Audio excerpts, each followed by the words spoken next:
Yes, indeed. It's Saturday night. Therefore, it's Saturday night shoot the breeze time. I want to thank everyone who will be here. I want to thank all my panelists in advance. I want to thank everyone who was here last week, too. Sometimes I forget to do that, I think. Forget to thank you guys who was here the week before. Hopefully you guys will be back again with us tonight.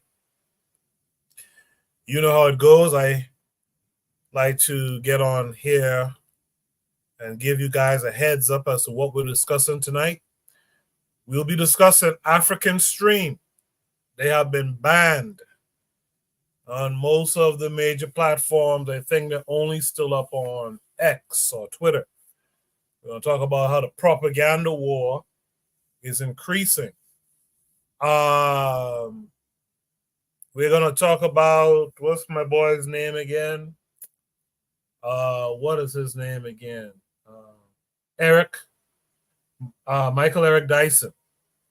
We're going to talk about some drama he's gotten himself in. Was he starving? Was he trying to be nice? We're going to talk about the African origins of architecture. I like this topic here. We're going to try to answer what could blacks offer Russia, China, or Iran for civil war support. And then lastly, if time allows, we're going to talk about a real-life Iron Man or AI production and why aren't more black content creators producing content such as this? And we'll talk about what that is. We have some real heavy topics tonight, heavy-hitter topics tonight. Please share the link on your social media. Call up some friends. Invite them to join these discussions. These discussions, some of them are too good, I feel, not to be shared. So reach out to some folks, invite them through. Join the panel tonight. It's going to be good discussions. I don't even know if we'll get through all five. I'll be surprised because how good the discussions are. In the meantime, what I will do is start the show officially. And on the other side, I'll drop Shoot the Breeze topic number 1, as well as introduce any and all of my panelists. So please stay tuned.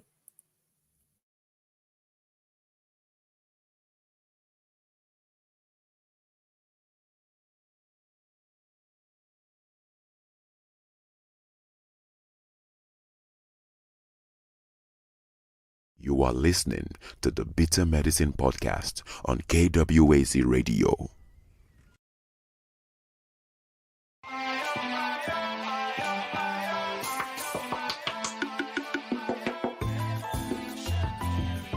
Welcome to the Bitter Medicine Podcast, where it's all about black empowerment. Our show focuses on black news and entertainment, arts, science, economics, history, people, and strategies that uplift, empower, and motivate Africans within the diaspora. And now your host, whose favorite color is black, Goku.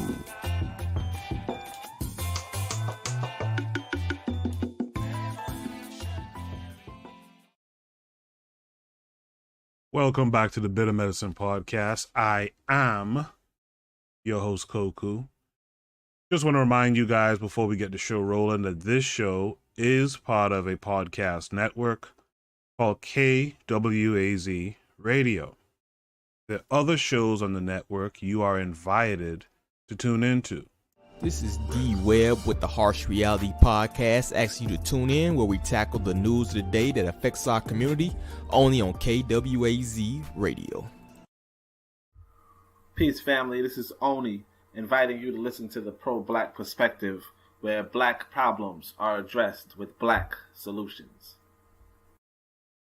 Greetings, fam. Tune in to The Learning Curve with me, the Revolutionary Matron on KWAZ Radio. You are listening to the Bitter Medicine Podcast on KWAZ Radio. Yes, indeed. We're back. If you can hear my voice, please drop a 1 for me. If you can hear my voice and you're out there in the chat, I know there's a few people viewing us right now. So drop a one if you can hear my voice. Without further ado, let me introduce my first panelist joining me tonight. That's Buana. Buana, how are you? I'm good, Koku. Can you hear me, brother? Yes, sir. Loud and clear. Okay. Good. I'm here, man. I'm here. Rough week, Good. but I'm here.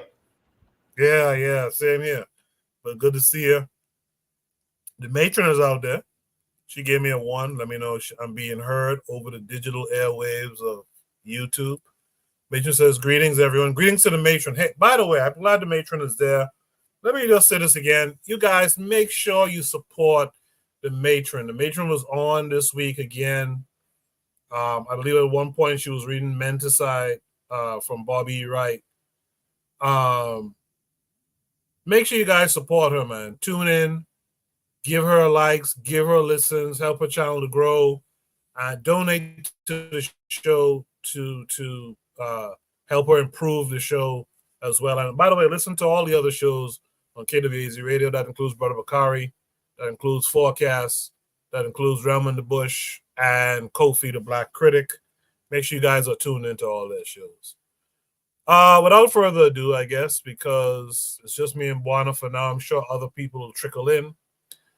Let me just get to Shoot the Breeze topic number one tonight. Shoot the Breeze topic number one tonight says African stream has been banned.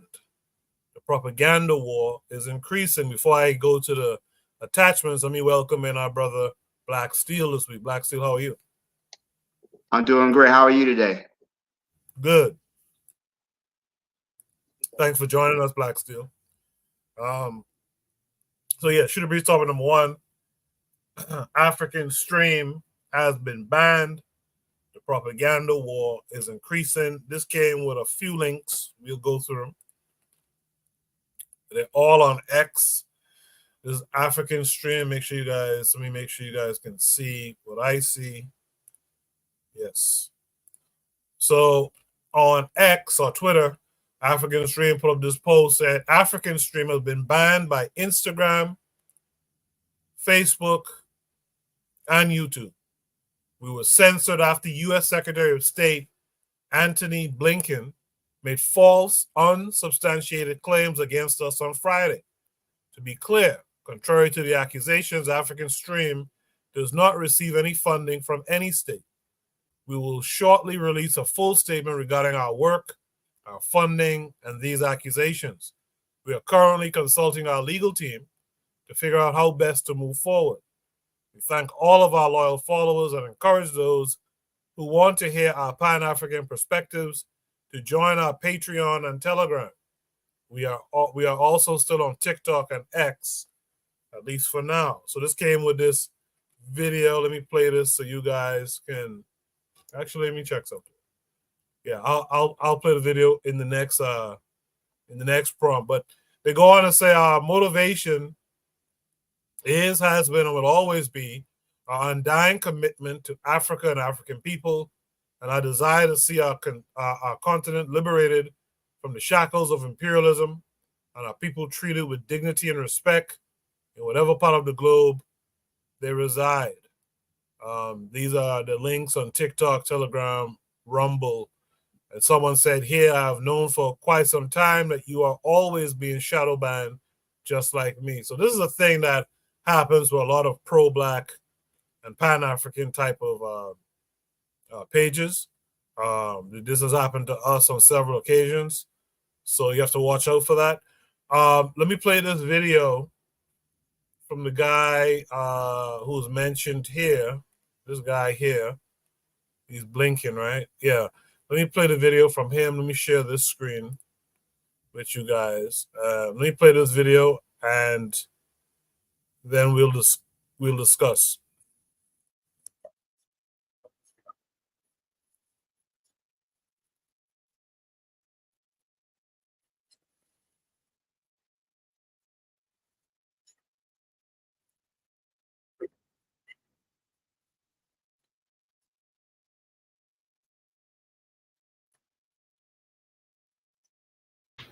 Koku, I don't think the sound is coming through, brother. Oh, it's not coming through? All right, hold on. Sorry about that. This thing just gave me a notification that the sound is not connected for some damn reason. Give me a second to reshare. I apologize for that. There's no way I could know because I'm in a different tab. So, okay, so here it is. Let me make sure you guys can see what I'm seeing good. So I'll play it. It's only half a minute.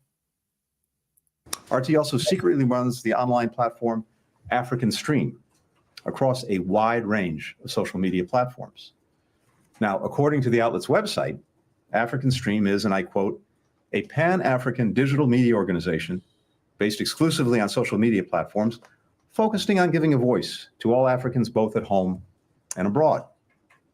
In reality, the only voice it gives is to Kremlin propagandists.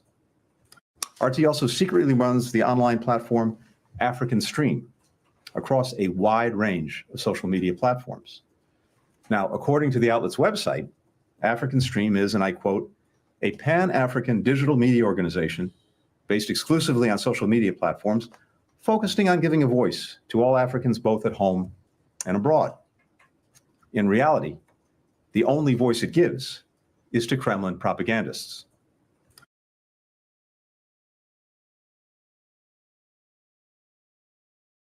So that's Anthony Blinken. That's the U.S. Department of State. That statement was made on the 13th of September. If you guys remember, we had a prompt a few weeks back that was talking about African streams, and that was the beginning of, well, that was the propaganda that marked the beginning of the end for African stream on major social media platforms. Here's another post from African stream that says, now X's, formerly Twitter, payment partner Stripe just demonetized us, so they're stopping us from making money from X. This is bizarre. Have we frightened them that much? At Elon Musk, are you allowing this because of our criticism of settler colonialism from South Africa to Israel? So this is the, I guess, message to them from Stripe, telling them that they've been demonetized. We're writing to inform you that Stripe can no longer process transactions on your account because it exceeds our present risk tolerance as determined by a combination of factors. As outlined in the Stripe service agreement, Stripe may close your account at any time for any reason by providing you notice. This communication serves as notice that effective immediately, your account for Twitter.com is closed and can no longer accept payments from customers. If you have any questions, you can contact us at any time from our support site, signed Stripe. So as the prompt suggests, as we're seeing,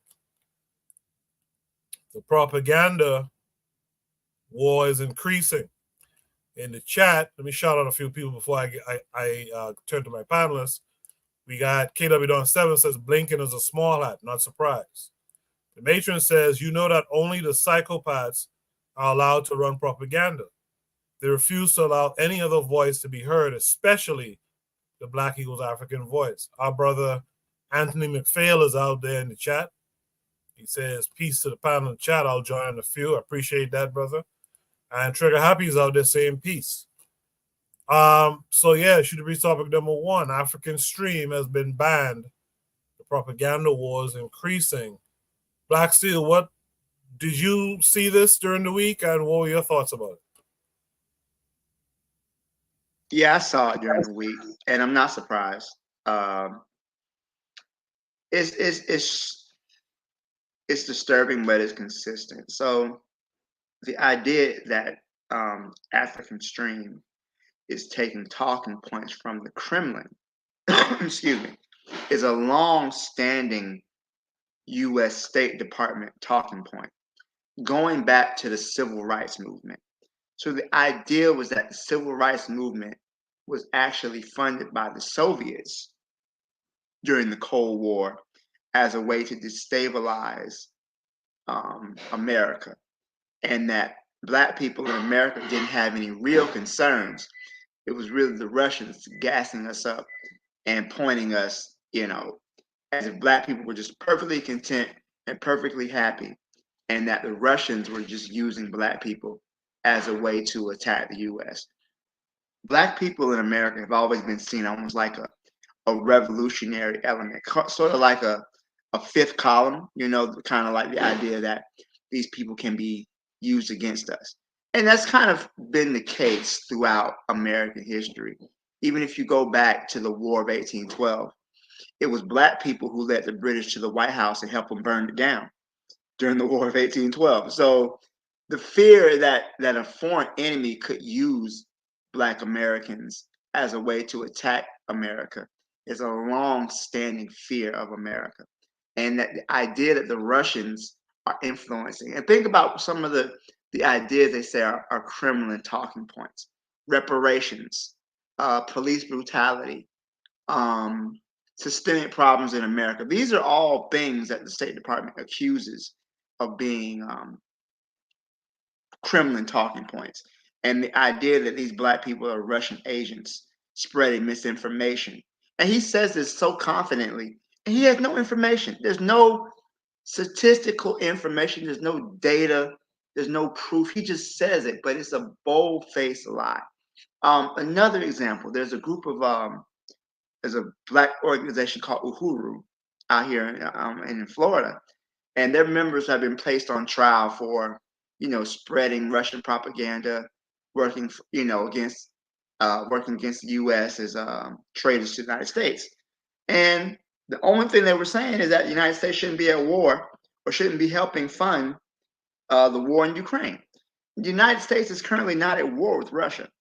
Now they're using proxies, but the United States is currently not in combat, or they haven't declared war against Russia. So with that being said, the idea that Americans can speak out against their government because they're Black or because they're agents of a foreign power is very disturbing. And not to get too much into my, workers of the world bag, my freedom for all, but this is it's very, for those of us who live in the United States, who are under this so-called Constitution, this is definitely an attack against any First Amendment rights to freedom of speech that Black people supposedly have. Now, we all in the reality, we don't really have these, but just the facade is now being done away with, right?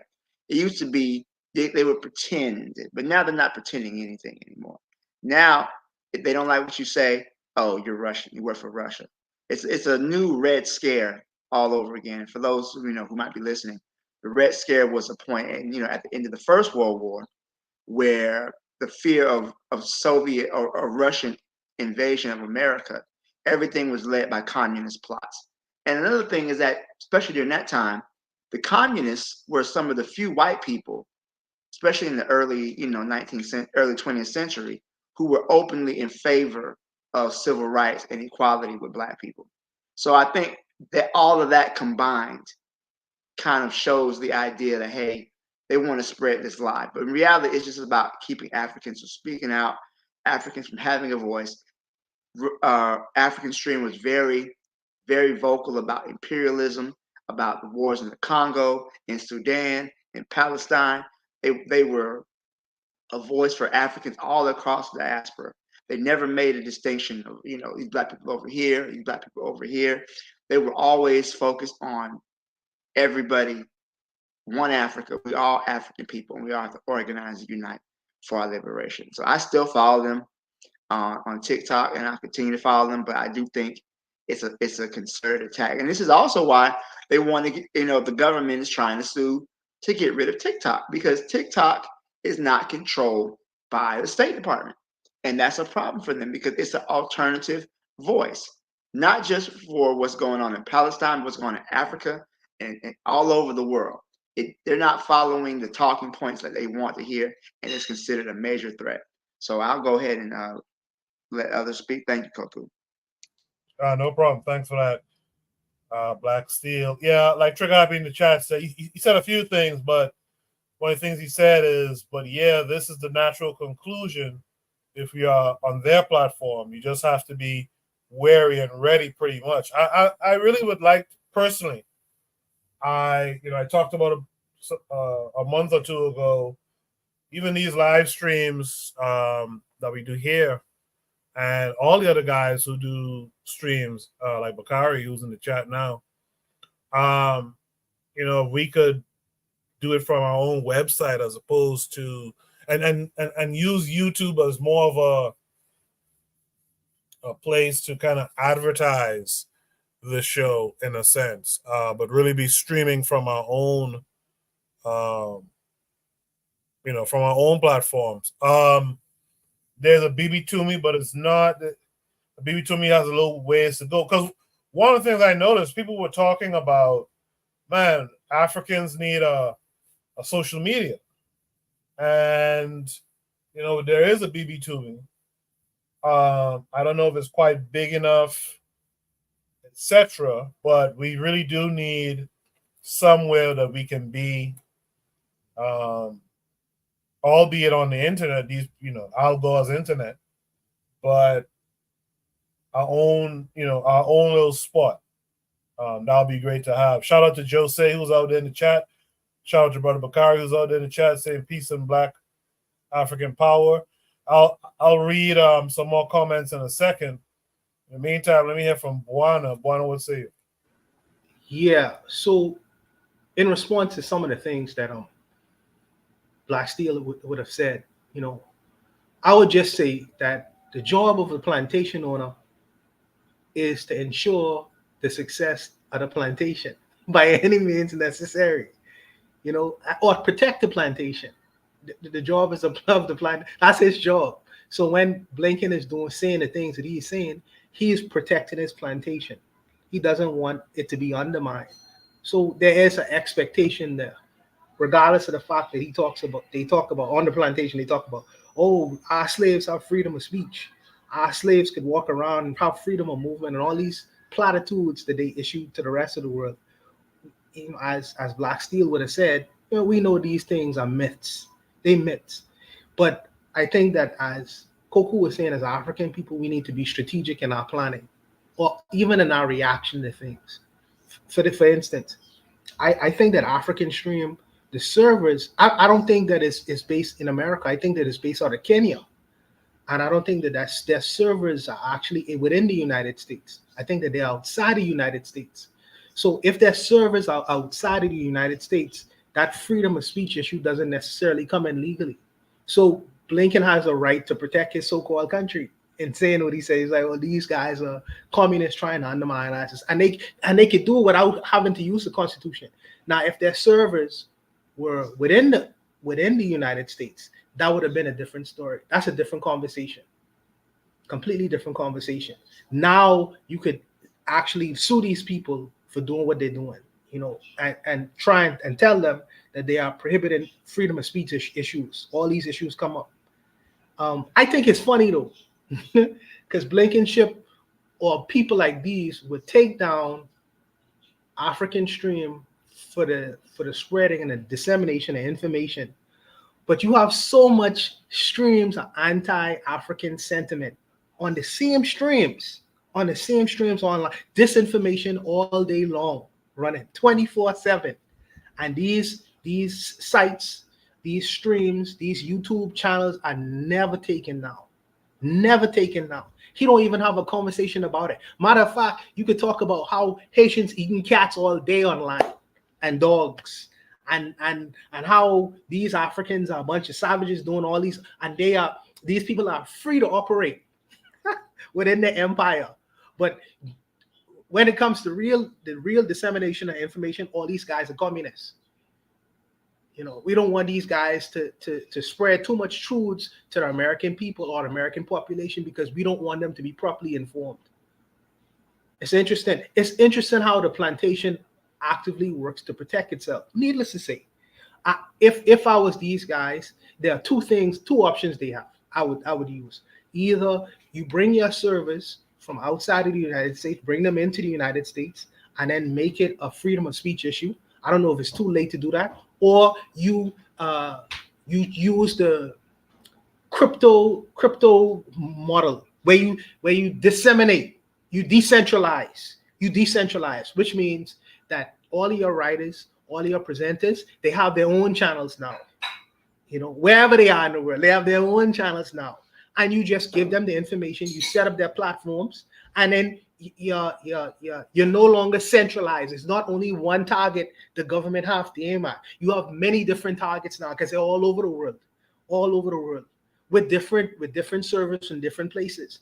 I don't think the government, usually the government is very slow to react and very bulky, you know. But if you decentralize it and follow a kind of crypto-like model, I think it'll be very difficult to scrutinize who is saying what and not allowing certain channels to be pervasive over the internet. These kinds of streams. I think that they should look in a more decentralized model as opposed to one specific centralized African stream, because ultimately at the end of the day, the information is more important than the logo.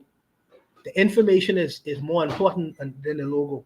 And since we are fighting an ideological war, which has never really ended with the United States and Russia, by the way, they may not be engaged in a physical war, but they are sure engaged in an ideological war.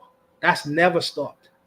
But we have our own ideological war against both of these Western powers.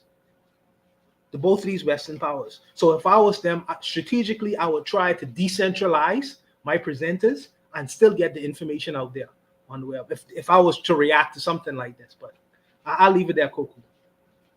I appreciate that, Buana. In the chat, Kid7 says, I am being censored right now. He says Elon Musk is a bore. Absolutely. Jose say he's working, so he's not that active for now. I appreciate that you came through, Jose. Trigger Happy 262 Plus says the solution is money. There has to be major funding to get a BB Toomey to be big.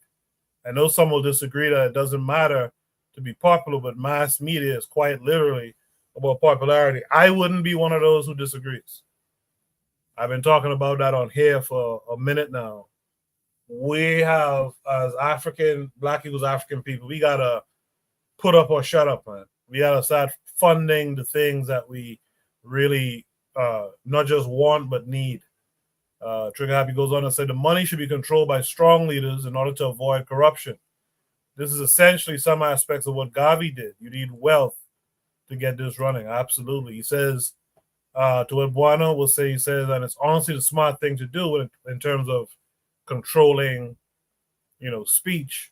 Of course, they're going to be hypocritical. This is their playground, and they are never consistent, but it's always about power.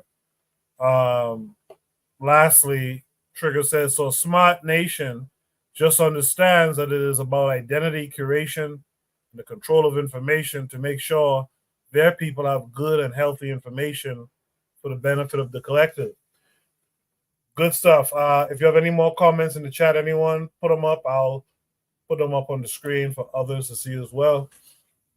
But this whole thing, when I saw it, I posted this onto the community tab, and I said, remember how this started. The thing is, we talked about it on Shoot the Breeze.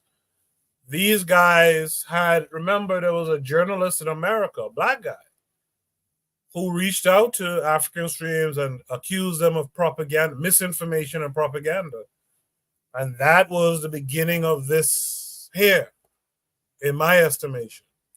When I posted this, some of you responded. Only to say, shout out to Oni. He says, what they give, they take. Yoshu says, these people are not playing with us, what we think is a game. Well stated. Brother Bakari was the first to come. He said, things like this is why we have to become the serious people. And that's the thing. We can talk and talk and talk, but if we're not putting up the funding for these types of things, that talk is cheap.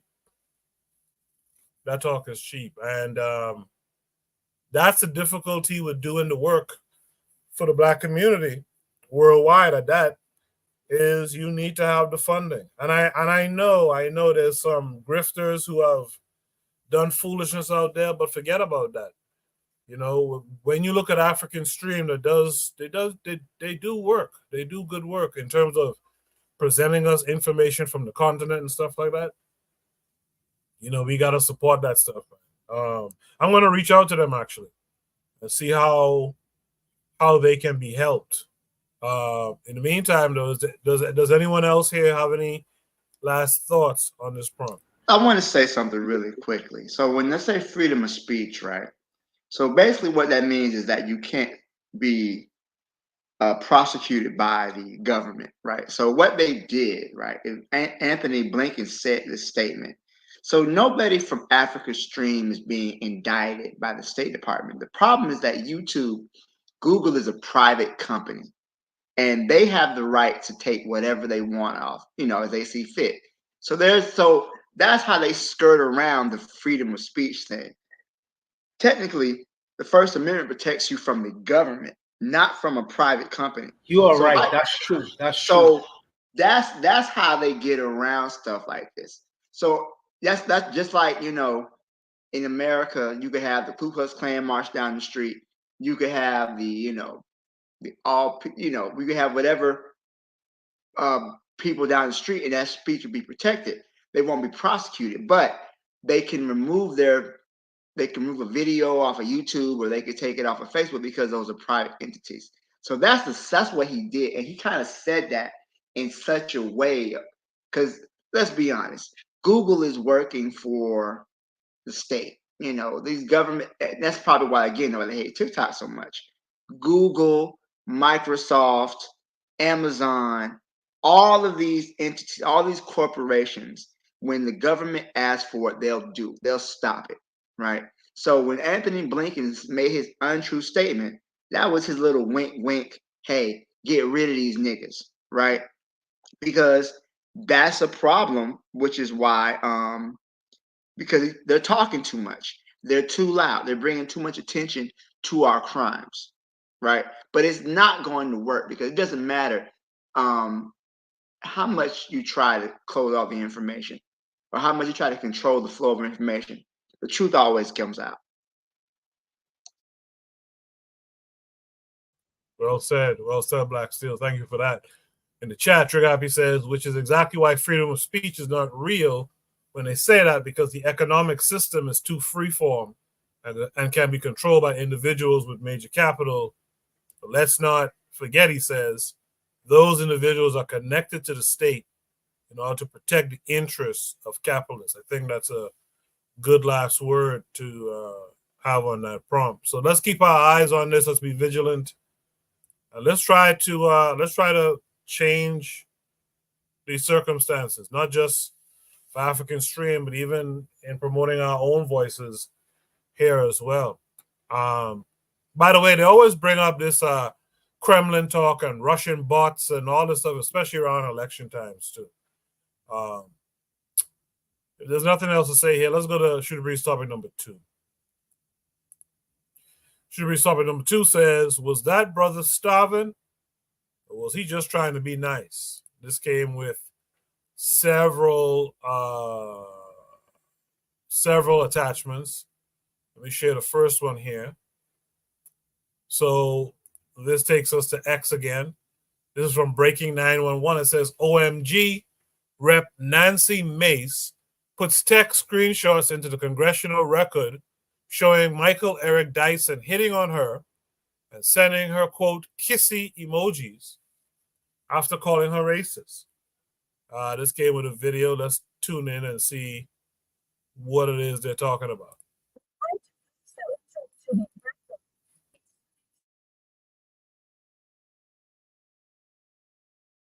Sound again, Coco. Sound again? Okay. Let me fix it. I don't know why this is happening. Let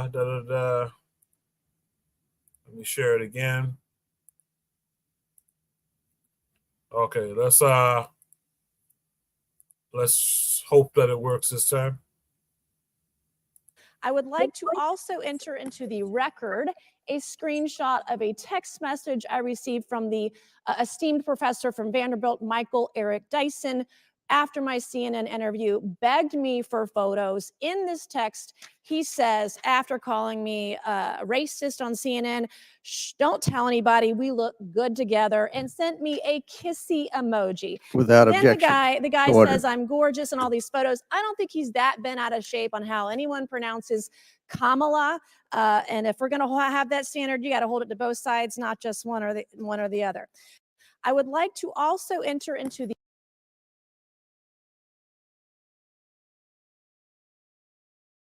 So that's what's our boy name?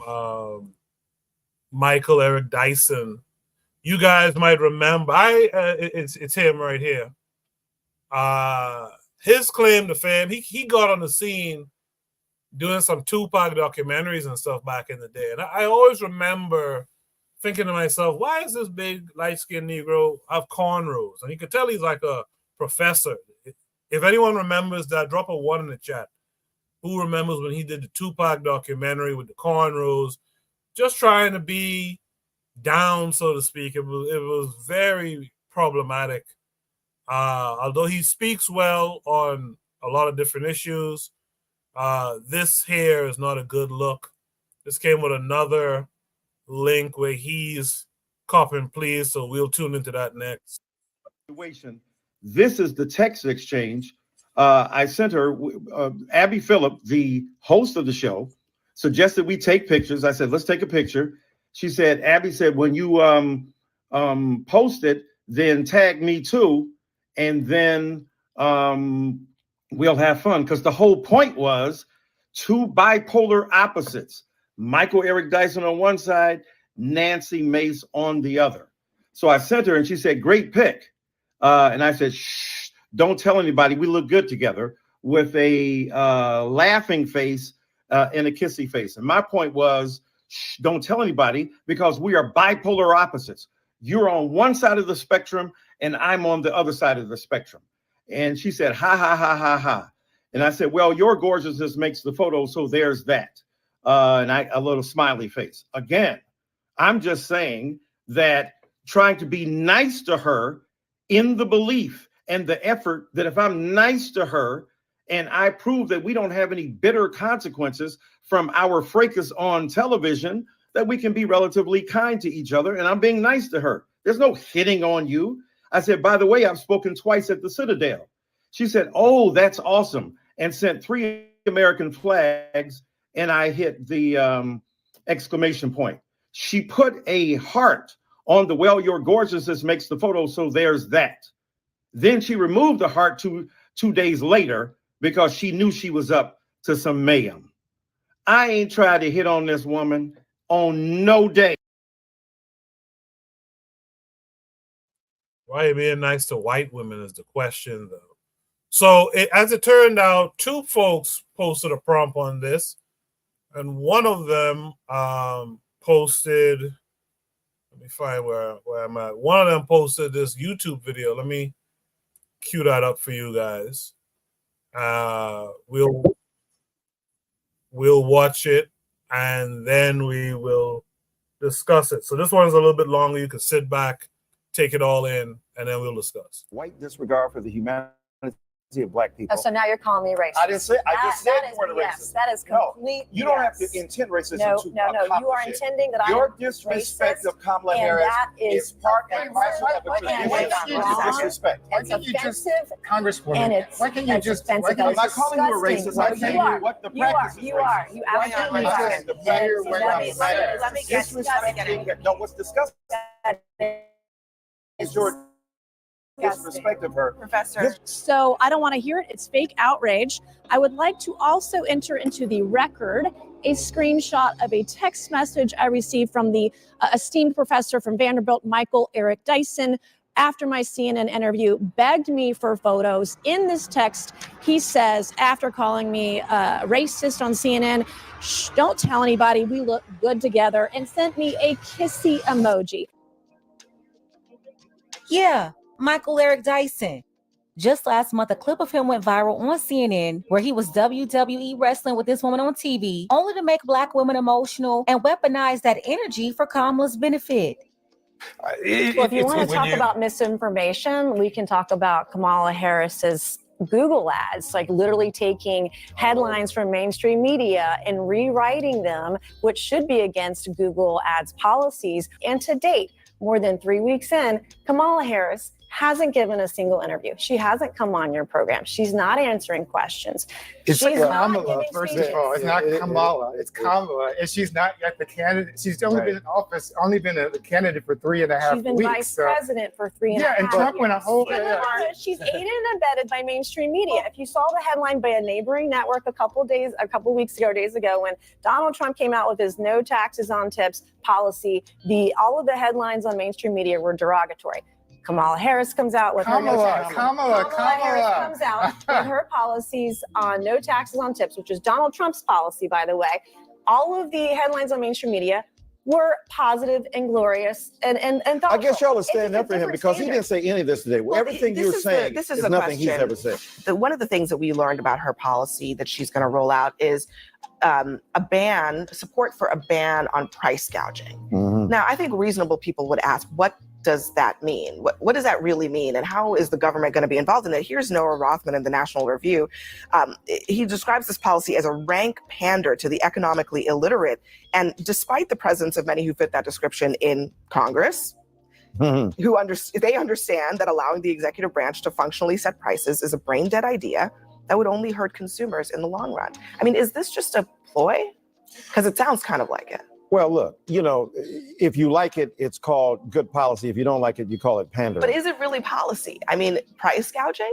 Look, if she could do that, Lord have mercy. I mean, she might need to be the Pope as opposed to the president, but she's able at least to set the tone. Here's what's important. First of all, in terms of Kamala not speaking about Vice President Harris speaking about issues, if it ain't broke, don't fix it.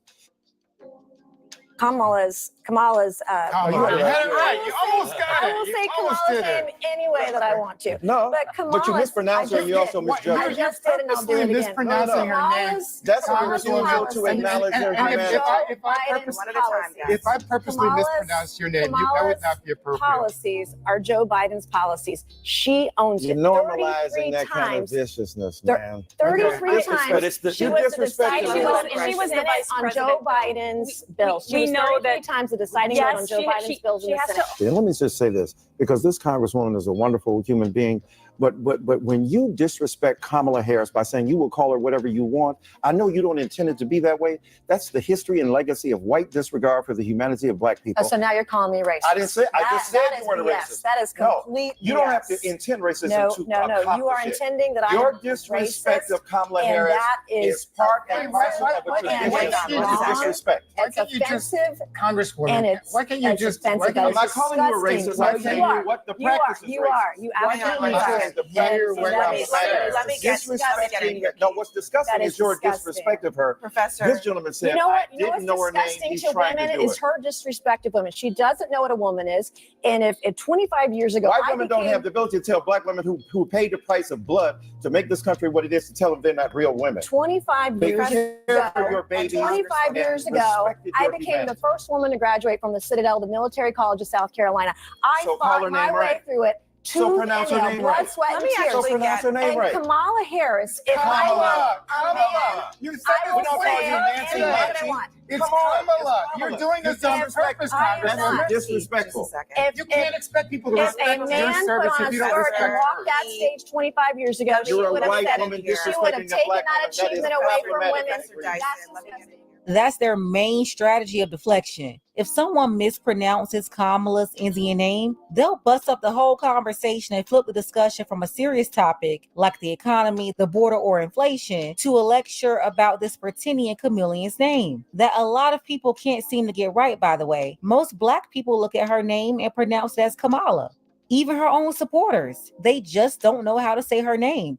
But these folks, they'll start falling out and throwing tantrums over this lady's name to deflect attention away from real issues. It's all a game for these people, straight up WWE.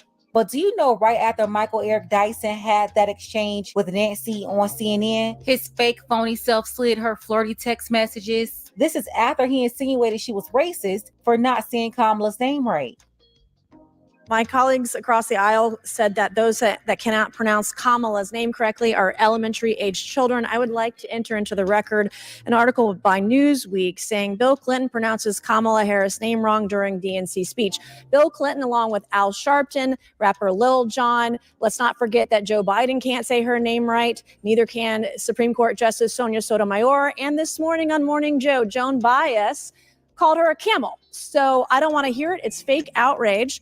I would like to also enter into the record a screenshot of a text message I received from the esteemed professor from Vanderbilt, Michael Eric Dyson, after my CNN interview, begged me for photos. In this text, he says, after calling me a racist on CNN, shh, don't tell anybody, we look good together, and sent me a kissy emoji. Without then objection. the guy Order. says I'm gorgeous in all these photos. I don't think he's that bent out of shape on how anyone pronounces Kamala.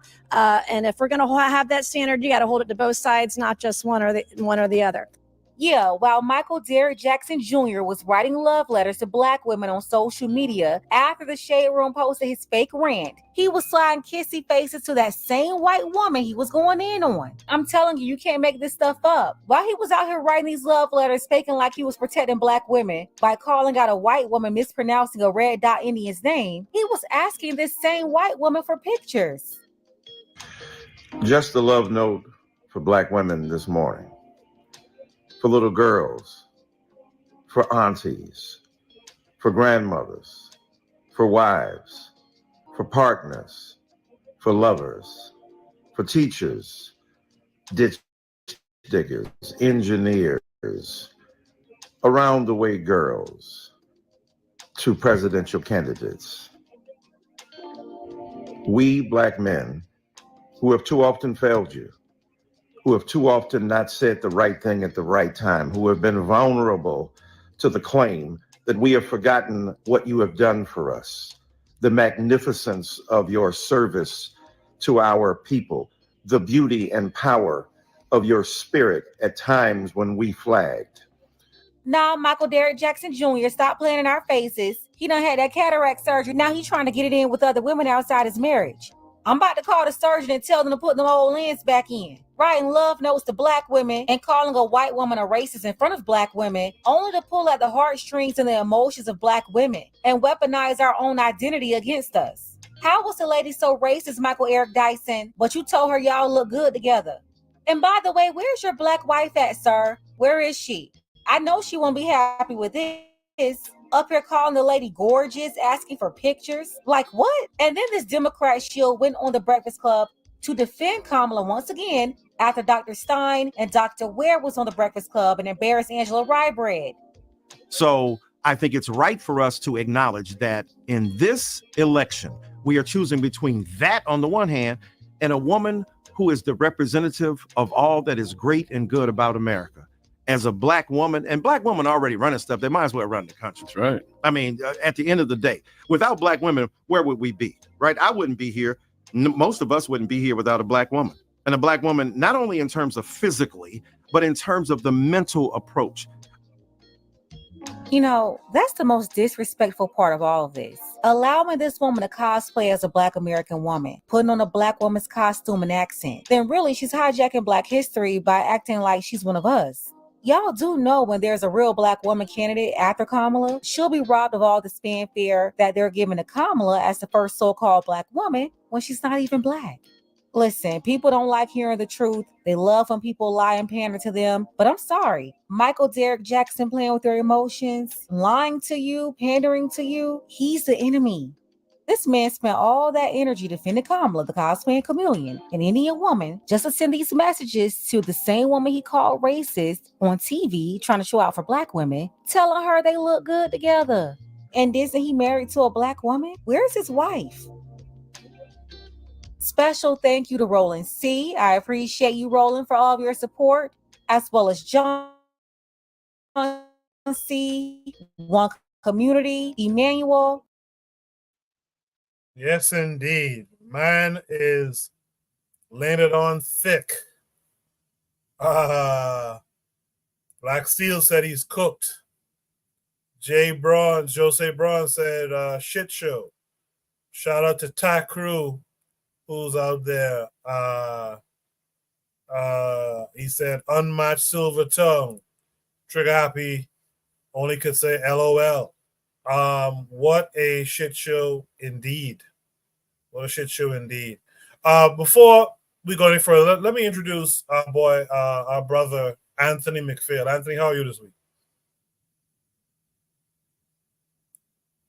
Anthony, your mic is muted if you're talking. Hey, what's going on, man? How you doing? I'm good, man. How are you this week? Man, I'm doing fine, man. You know, just trying to maintain, man. Yeah. I hear you. Thanks for coming. How's everybody on the panel doing, man? I'm good. I'm good. What's up, Anthony, man? Hope everything good, bro. Yes. Yeah, I got this doggone surround sound, man. I hope is the sound coming in right? Yeah, it's good. It's good.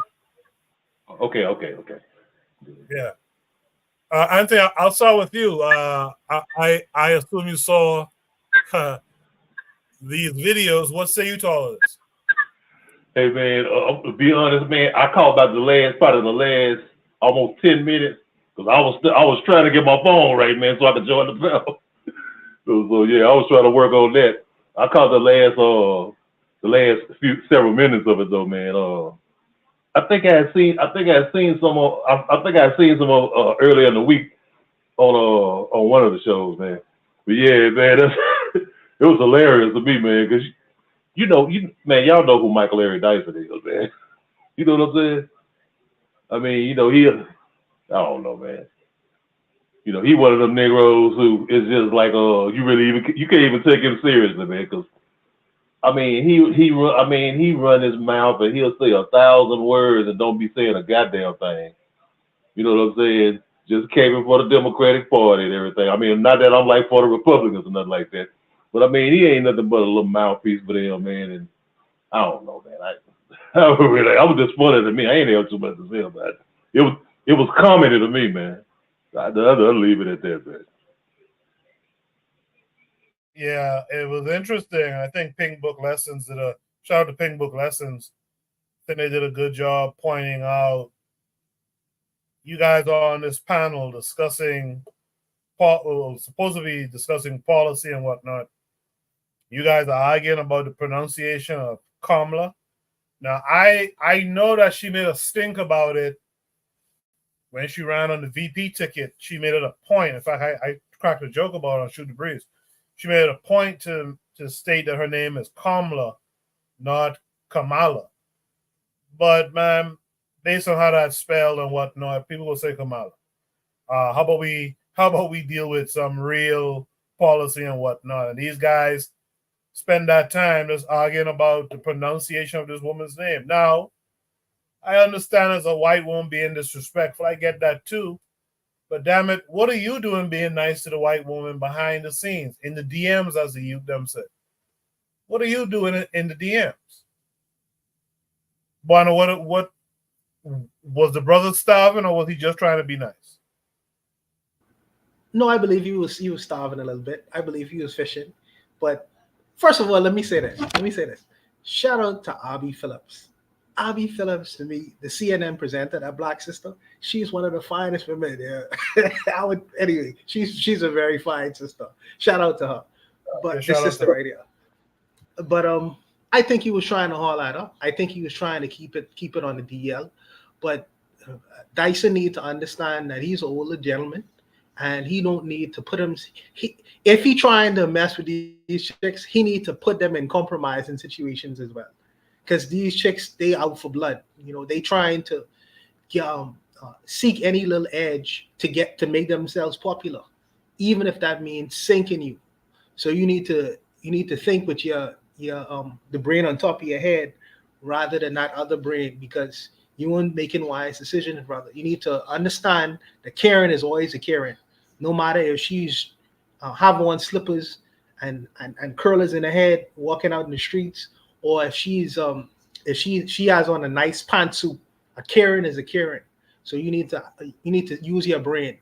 Use your brain. I think that right now we seeing a ton of black men, I don't know, being heavily discredited.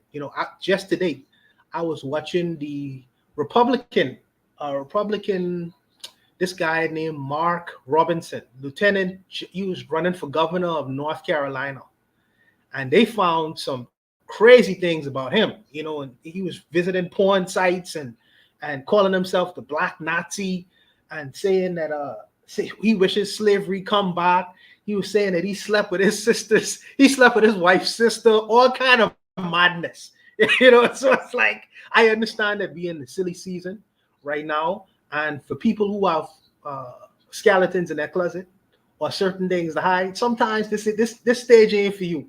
Maybe you should just, you know, relax yourself, man, because we in the exposed era, and things that's hidden beneath the scene, they'll get exposed, man. They'll get exposed during this time. And I understand that politics may make some strange bedfellows. So you would find somebody who's extremely conservative doing some skullduggeries, you know, when the cameras is not on them. And some liberal guys, this guy is he's a respected professor. But when the and a race man, he's supposed to be a race man as well, you know, but obviously when the camera is not on him, he trying to peek into Karen's bedroom.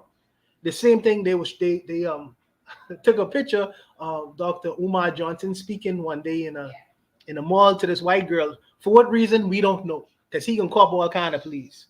But we understand that politics make strange bedfellows from time to time, and you will find the sincerity in people and what they do on a daily basis, not necessarily what they talk about, you know. But these guys are, to me, when they're on CNN and stuff like that, they are paid actors.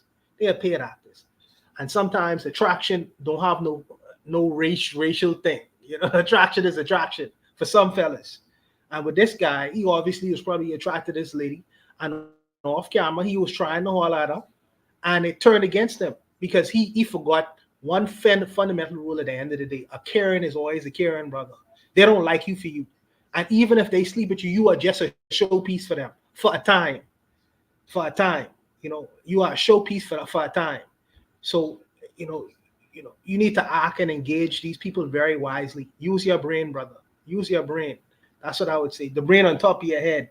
But I'll leave it there, Coco. I'm interested to know what my American brothers are gonna say, because this is your politics, bro. So I really want to know what y'all got to say about this. Thanks for that, Juan. I think Anthony wanted to add something. Just unmute your mic, Anthony. Yeah. I was just listening to Juan talk what Juan was saying. This is one thing we got to realize about Michael Eric Dyson. Like Juan, he's not a race man. No, he's nothing like that. He is I would put him in the category of like a Dr. Cornel West. You know what I'm saying? I mean, you know, they I mean, to a degree. I mean, no, West may have a little bit more a little bit more consciousness. You know, I mean, I take that back. Neither one of them have consciousness like that. But those guys are what I call like a militant integrationist. You know what I'm saying? He's not a race man. I hear you. Yes. Yeah, he's not a black nationalist or a pro-black or none of that. He's one of those guys like a all lives matter type dude, but from a black civil rights point of view. You know what I'm saying? You know, everybody should be equal. Everybody, I respect the whites and women and gays and everybody else, and all people. That's the kind of guy he is.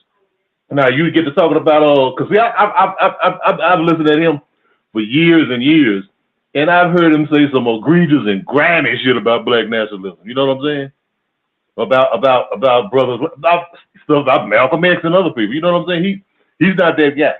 He's just one of those type of guys who could get his way onto a platform like CNN or whatever, and say one or two things. Like I say, he's really like a mouthpiece for the Democratic Party. You know what I'm saying? And you know how some of them will throw every now and then they'll throw just a little bit black stuff up in there. A little bit, radical sound and stuff up in there. Not too much, just a little bit. But he's not that guy though, man. He's the type of dude, man. Like I'm saying, they probably were right. He probably was trying to shoot at the ugly white girl. You know what I'm saying? That's all I wanted to say though, man. Appreciate that, Anthony. Yeah, he's kind of in that vein with Sharpton and them. if I'm to be honest.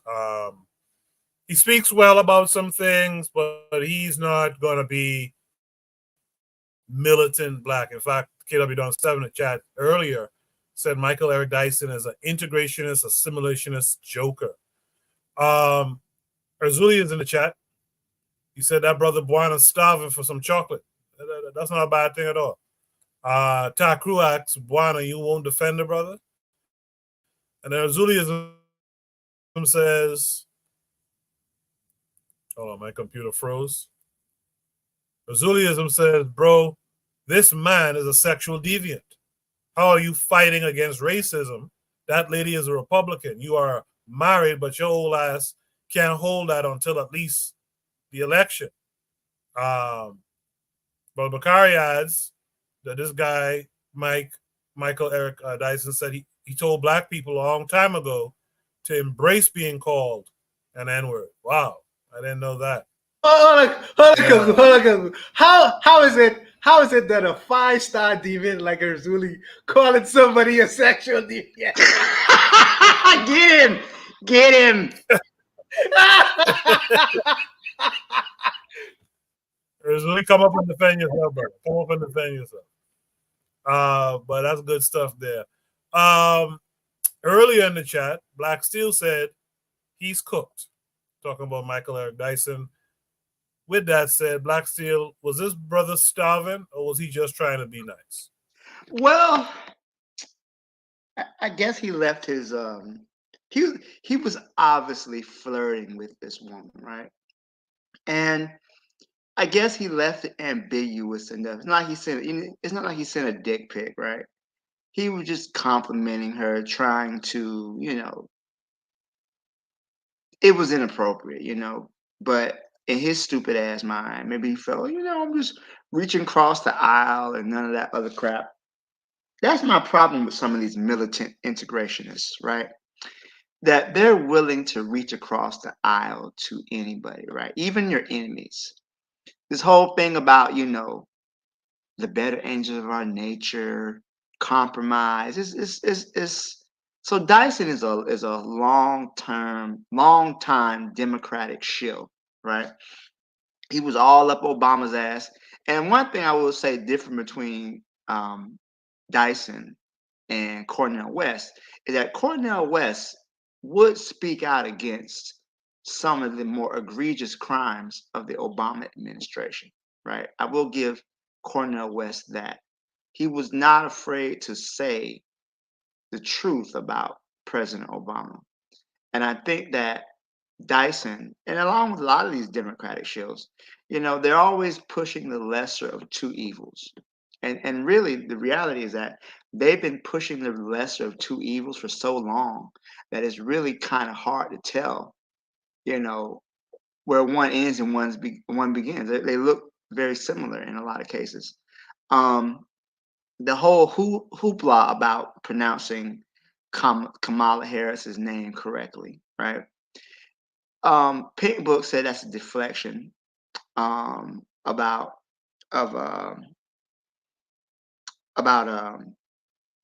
talking about serious political issues, and I think that's a very good point, because the idea is that the Democratic Party is more inclusive.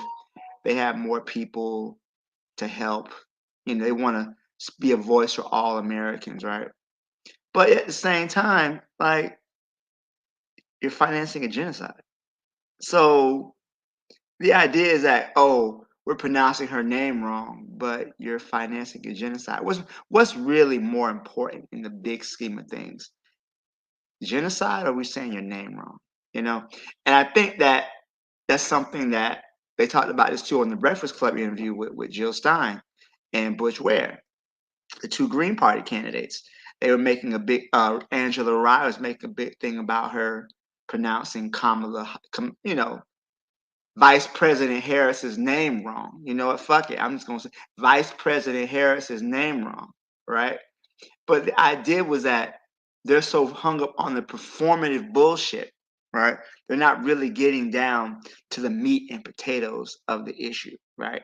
So that bothers me, is that we're so caught up on, inclusion using the right pronouns, all that other nonsense, that we're not really dealing with some of the true issues that are facing this.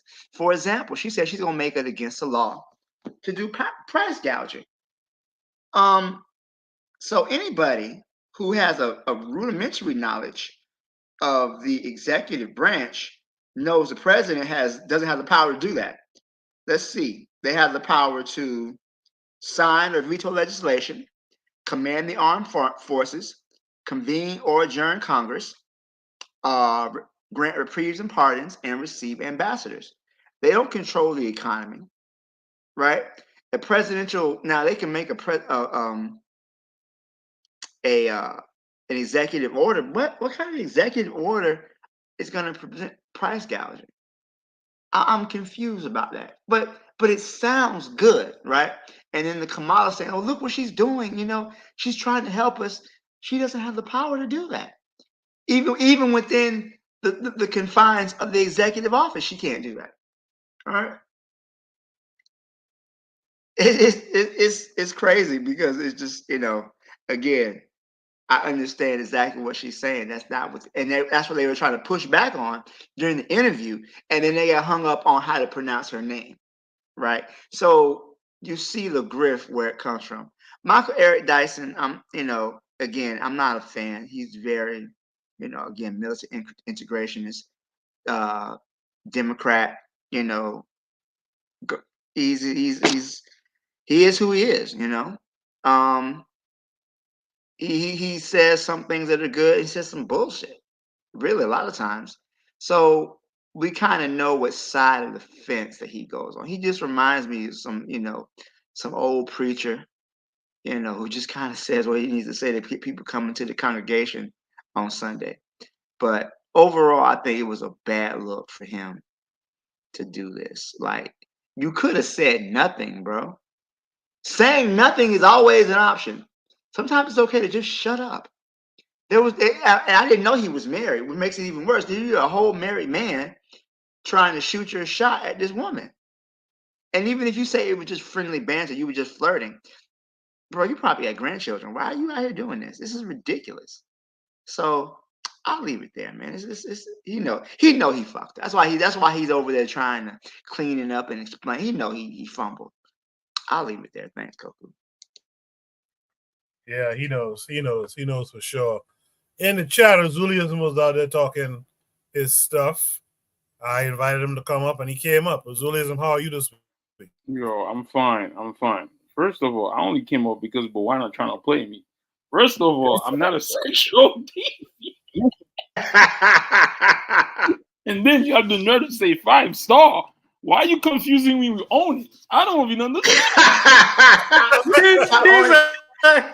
Catches phrase over here. He's a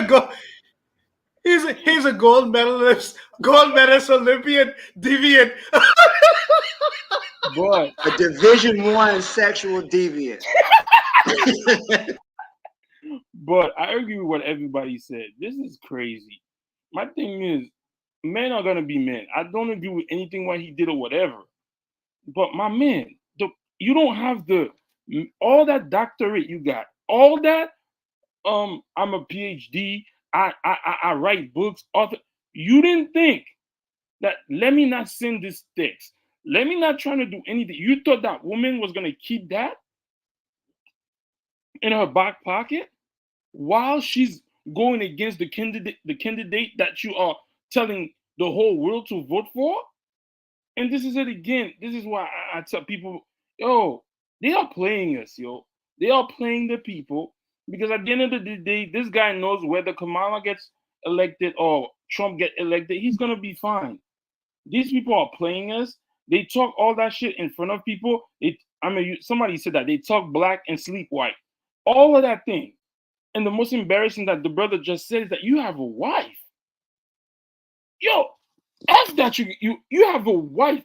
You sending this to another person, and you're not a regular person. I could understand if you was not in the open like that, so that nobody would have known about this. So now you, like Bowana said, you think that lady right there is gonna hold that mine of gold in her pocket? I would have used that one too. I don't even blame her. You accuse her of being racist. You accuse, again, like we were saying, they were, like the brother just said, we were talking about price gouging. So yeah, purposely. And guys, look what they did. They purposely rallied around the, oh, you're not pronouncing Kamal. I can't even pronounce. Sometimes I say Kamala, sometimes I say Kamali. I don't know the correct pronunciation, right? Which Goku said, I understand. All right, give her the respect. Trying to pronounce it. When you just said, I don't have to pronounce her name right, all right, that was a little bit out of pocket. But all these black people leached on to the Eric Dyson thing and then just took the whole conversation away from what we were supposed to talk about. And then after that, you had the balls to go and DM this lady? Guys, there's something wrong with this man. No, I don't understand how you thought that this lady, or unless they had dealing before, unless they, like I said, they talk black and sleep white, maybe they hung out before. Maybe he didn't think the lady was gonna do that. And look what the lady did. And that's not even a race issue. I think if Eric Dyson was a white man and did that to a black woman, the black woman would have done the same thing. How are you talking about all of this and you DMing me? This is just like a regular person thing. And then he goes and he write a whole fake ass poetry, he's wearing a hat, pretending to be hip hop, all of that. Why are people like? And this is the problem is, we all see this. Black people are gonna see this. They're still gonna forgive this guy. Oh, that was nothing. And I heard somebody talk about, what's the other guy named? Cornel West. Cornel West had the nerve to have a master class on YouTube called Black Love, and he's not even married to a black woman. That is crazy. If that's true, Zuli, that's nuts. That's nuts. Google it. Yo, that's balls. Yeah, that's balls. See if Cornel West is married to a black woman. Yeah, he's married to a white woman. If she's not watching Armenian or one of those Berber type of people. So, and Cornel West had he had a master class on black love. He had a master class on black. remember YouTube used to have those things talk about master class. I swear to God, I was watching YouTube. They gave a commercial. He's talking about master class on black love. This man is not even married to a black woman. Yo, I'm sorry. I know people don't like when I say certain things. But they playing us left and right. The right is playing us. The left is playing us. At the end of the day, all these people are looking out for their own self. Because Eric Dyson is going to be all right. Whether the price gouging is going up, whether this is going down. All Sharpton, all these people, Trump, Kamala, they're all going to be all right. I'm just saying that we have to find somewhere to hold these people to the fire. Like when you do something like that, you can't be coming. Nobody should be giving you $10,000 to come speak to a college. When you do certain stuff like that, nobody should be supporting you because you're lying to us, and that goes on both sides. So that's all I have to say. Appreciate that, Zuli. I'll just add this. Brother Bakari in the chat says people who don't pay attention think they rally around pronunciation of her name. I'll give you that because it really was about, they was addressing the disrespect of this white woman to a black woman. I'll give you that, Brother Bakari. I will say though, they could have just let that conversation kind of rock, correct her, and get back to the deets. In my opinion, in my humble opinion, they could have kind of let that rock, correct her like how he's correcting her here, and then she says, "Oh, you're calling me a racist?" But they could have gotten back to the talking point at hand much faster, in my humble opinion. But Coco, what Blacksteel said was very true. Because for me, the issue of price gouging and the fact that this president, the vice president, did not have the power to create any legislature to stop price gouging is much more important than the pronunciation of. Do you know they call Obama all manner of different names when he was in office? Matter of fact, even after his presidency, they still calling Barack Obama by crazy names. What is relevant is the point of policy. price gouging, we just had a pandemic where shop store owners was engaging in massive price gouging during times of extreme situations that we encounter. We have hurricanes in South Florida where the price owners price gouge. We just went through a pandemic where store owners was price gouging with services and products and things like that. Don't you think that's a much more relevant and important discussion than the pronunciation of the vice president's name? If this is all a Democrat, I'm not a Democrat or a Republican, but I'm saying that if this the hill that the Democrats are standing on, the annunciation of a person's name, as opposed to standing on policy, whether certain policies are going to be implemented or not, they are in big trouble. Well, let me not say that, because it seemed to me like nowadays people vote emotionally rather than based off a reason. But I would think it would be a much more important issue to discuss whether this person could actualize stopping price gouging or not. That's much more important than whether I pronounce it Kamala or Kamala. That it makes no sense to me. But I'll leave it there, Coco. You see, Juan, to your point, you mentioned during the hurricanes in Florida. So that's an issue that would really be handled by the states, right? That would be a state issue. That's not necessarily a federal issue. That's something that would be done by the state. The problem is that most Americans are very poor, have very poor civic literacy, right? And I know this because I teach American government. That's one of my classes. But the reality is a lot of people don't really understand how the government works and what can be done within the confines of the government. So I think just like when Trump says certain things to his base, right? They're going to ban this, they're going to do that. He doesn't necessarily have the power to do that, but it sounds so good to his base that they'll vote for him. And I think that's kind of what the Democrats are doing as well. This sounds really, really good. Can they do it?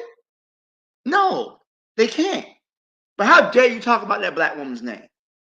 And I think that so many times that many of the policies that are done by the Democrats, right, they shroud it and they want to protect it with blackness. So if you criticize a policy, you criticize blackness. For example, back when Obama was president, right, it was really, really hard to speak out against Obama, coming from somebody who was at first an Obama supporter, then over time, and I was very vocal against him. Any type of criticism, comment against Obama, oh, well, it's because he's black. You let all these other presidents do all this stuff, and you didn't have nothing to say. So in a way, they're insulated from any type of criticism because of their blackness. And I'm not going to say Kamala Harris isn't black. I don't know if that's the discussion we're having right now. But the idea that the president is, any criticism that comes towards the candidate because of their skin color is motivated by racism. When Obama bailed out the banks, during the 2008 housing crisis, what did Obama do? He gave the banks that caused the crisis in the first place, he gave them more money. But then if you said something about it, oh, well, you got something because he's black. It's crazy. It's really crazy. Oh, that's Cornel West's wife? Okay, she black adjacent. No, I'm joking. That's a whole Arab. No, she's Iranian. Oh, she's Persian. Oh, she's Persian. Oh, okay. All right. I'm done. Thanks. Black steel. Could the issue in some people's minds be, in their minds, black equals Democrat? Because yes. I'm thinking yes. Because if a black person with Republican talking points, what would be the criticism then? What would be the criticism then?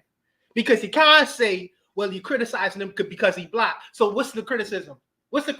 He racist? Yeah, I mean? So I think the problem is go ahead, bro. The Republicans are just so openly racist that you can't really. I mean, it's a full-blown Klan meeting every time Trump has a rally. So the Republicans are just so racist. And I'm gonna tell you this. I may go off on a tangent here, but I'm gonna say this, right? So there's no real left party in the United States. There's no left. I mean, there's no major political party that's left. The Republicans, the Democrats are a center-right party. And what happened was this, especially around the presidency of Bill Clinton. Bill Clinton took a lot of the Republican Party's platforms because the Democrats wanted to appeal to some of the more, they wanted to try to get that white vote, that Southern vote, right? So many of the policies that Clinton espoused came from the Republicans. So that left the Republicans with a dilemma. Do they move further left or do they move further right than the Democrats? So at this point, the Democrats are more of a center right and the Republicans are damn near fascist. So you have that left-right spectrum, when the furthest left, you got anarchy, and the furthest right, you got fascism. So they're really on the far right when it comes to political ideology, as far as the Republican Party. That's why they sound so batshit insane, because a lot of the Democrats are trying to get that white male vote, because white men and white women are the majority of voters in this country. Look what happened, even though Hillary Clinton had the majority of black vote, she still lost because they tried to get those white male voters. And I think a lot of the things you hear from the Democrats are an attempt to reach across the aisle to the other side. And that's kind of what's so, when you hear, that's why people complain about the parties and who they're pandering to. It's like some of their policies are just, they sound too identical. And a lot of people have a problem with that. So I think a lot of these black Republicans, because the Republicans are so racist, like you got dude talking about he's a black Nazi and he wants slavery to come back. You got the Herman Cains, you got the Candace Owenses, you got all these black people on the conservative side. It sounds, the Tim Scott, it sounds crazy. Yes. It sounds insane. Yes. And then when you compare, okay. But no, go ahead, sir. I hear that. I hear those Republicans, right? But you have people like what's the guy's name? Who was the Jamaican guy who was in the military, the older guy who was in the Bush. Colin Powell. You have the Colin Powells of the world, okay? Who seem to be level-headed. You had Condoleezza. Let me finish. Hear out. You had the Condoleezza Rices of the world. You had some Republicans. And let me also say this. Socially, most black people in America are conservative. Socially. Yes. Socially. Yes. So when the Republicans talk from a social standpoint, we want to build strong families. We have the identity, the church, state, or Christianity, all these other kinds of things like that. It resonates with many black people because socially many black people are conservative. So I'm saying that on the other spectrum, you have the Democratic Party, who talks about sexuality, who talks about gender changes and all these other kind of pronouns and things like that. You have them talking about many things socially that black people are not aligned with. So I'm saying to myself, sometimes when I hear the conservative talk, I respect that. I respect that. So me and brother Ricari had a conversation about this before, and he agreed with me. So the difference is that the conservative party of today, I feel, is taking it one step further with this Trumpianism nonsense, like they did with some other leaders in the past, where they take this race issue too far.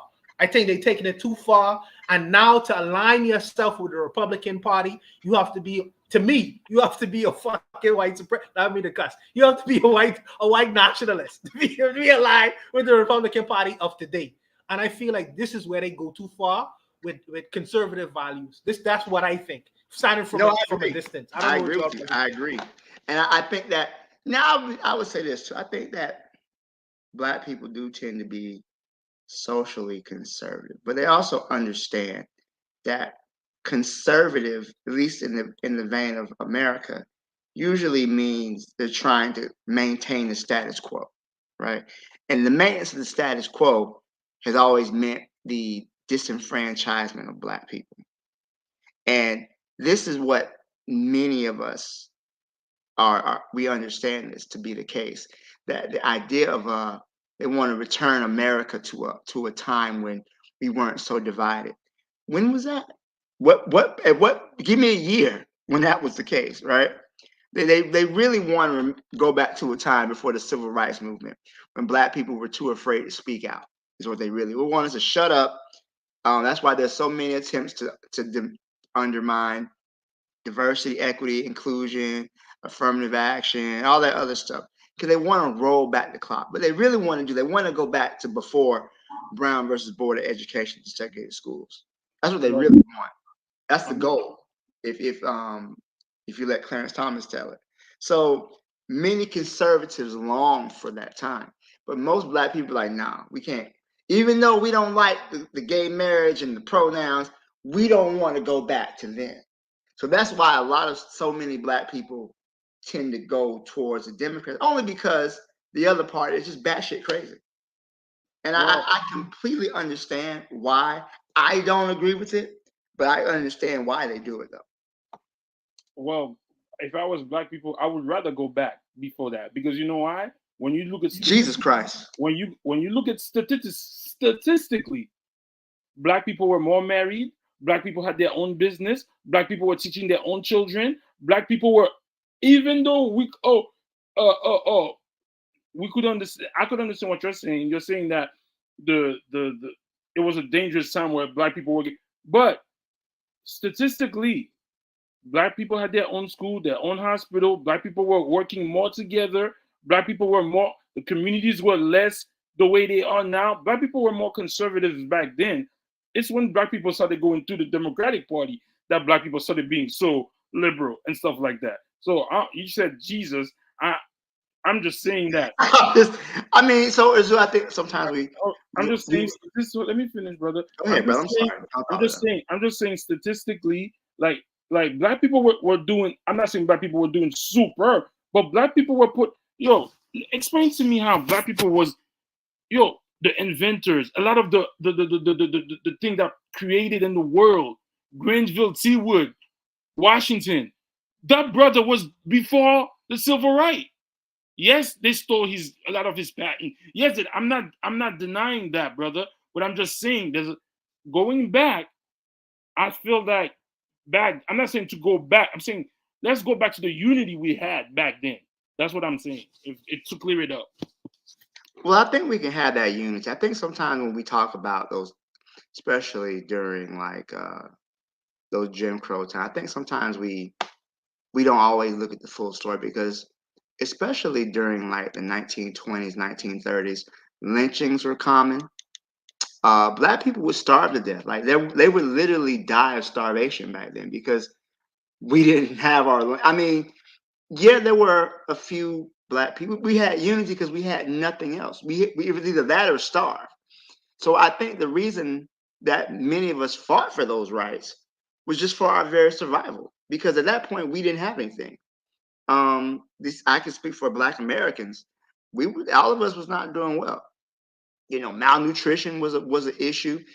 Sharecropping was an issue, where Black people didn't have they couldn't even leave the land that they worked on, getting paid 5 cents a day. Let's not romanticize.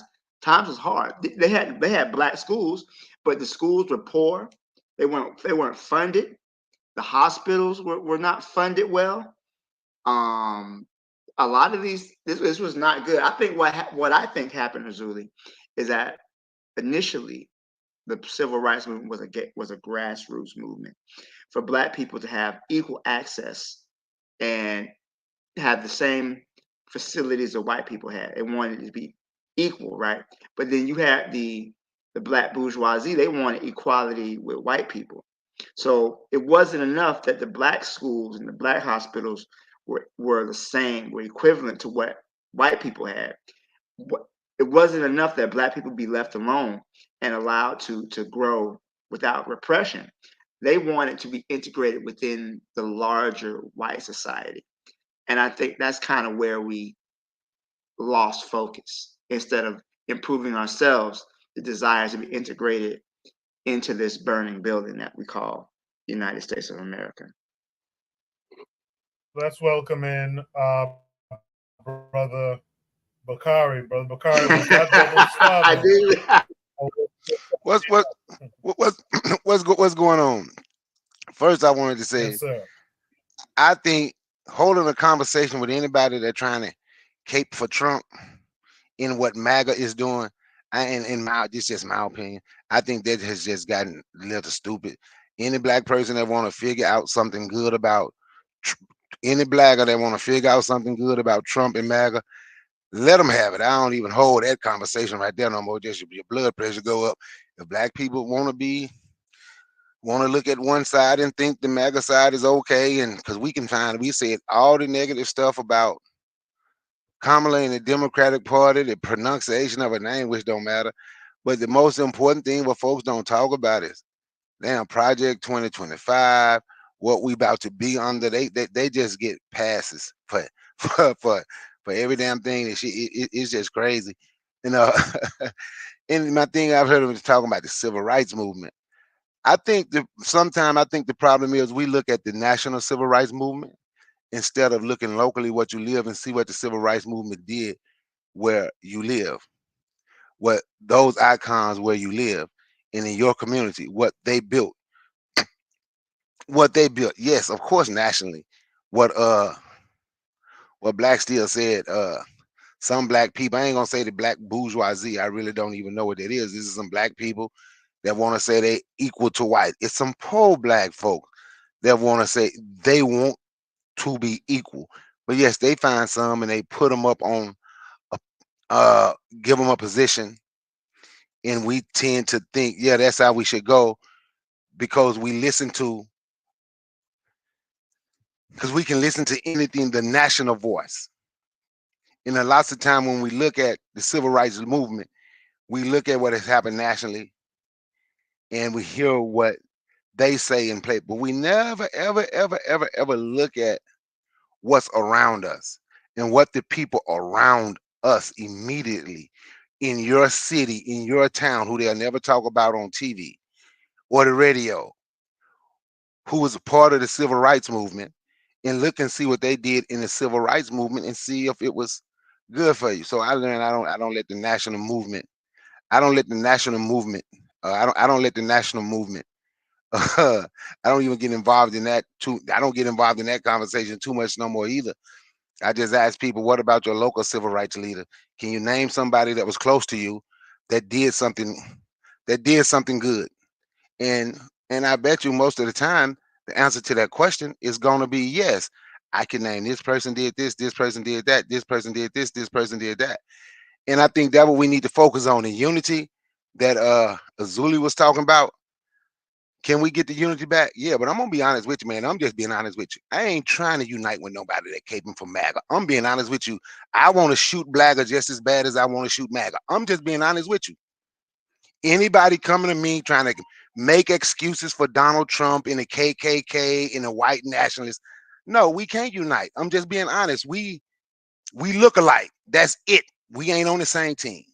We are not on the same team, because I'm not going to be on the same team with somebody who can sit.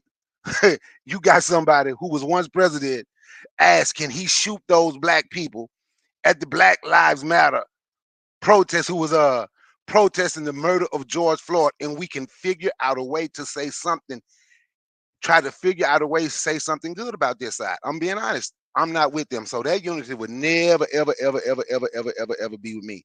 And I'm just being honest with you, because I ain't trying to unite with nobody who okay with people that want to shoot unarmed black people and try to make excuses for them. So for me, can we have unity? I think the ones that want to unite and the ones that want to work together, and it ain't even about if you vote Republican or Democrat. I'm strictly talking about MAGA. I'm strictly talking about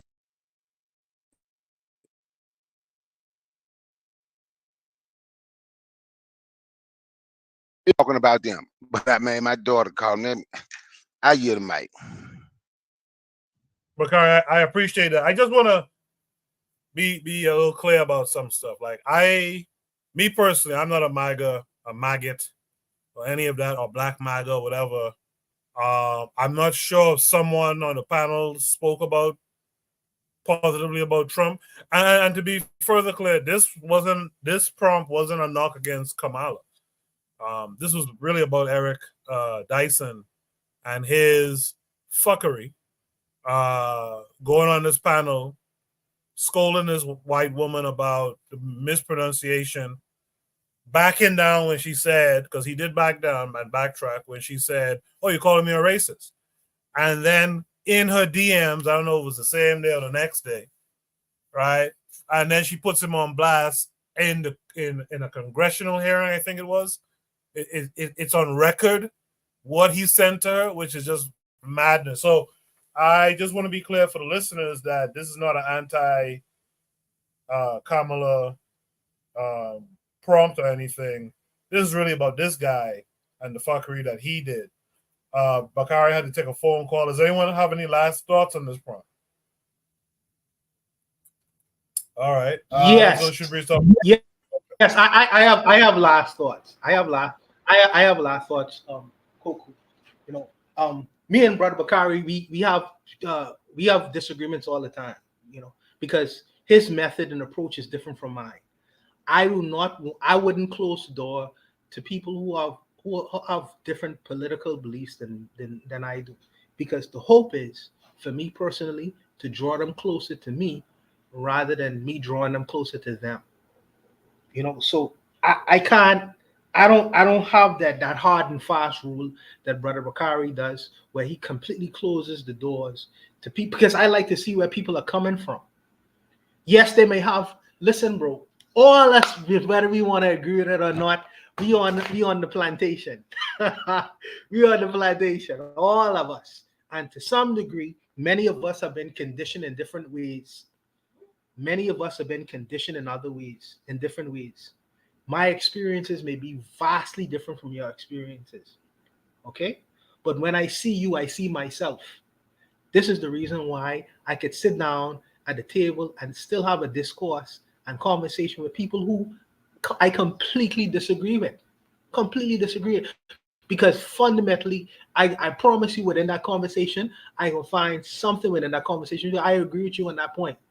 And it might not even be politics, but I believe that I have the ability, if I feel like I'm right in my opinions and understandings about the world, that I have the ability to persuade a man to draw closer to me in my actions, in my words, in my conversation, rather than separating from them.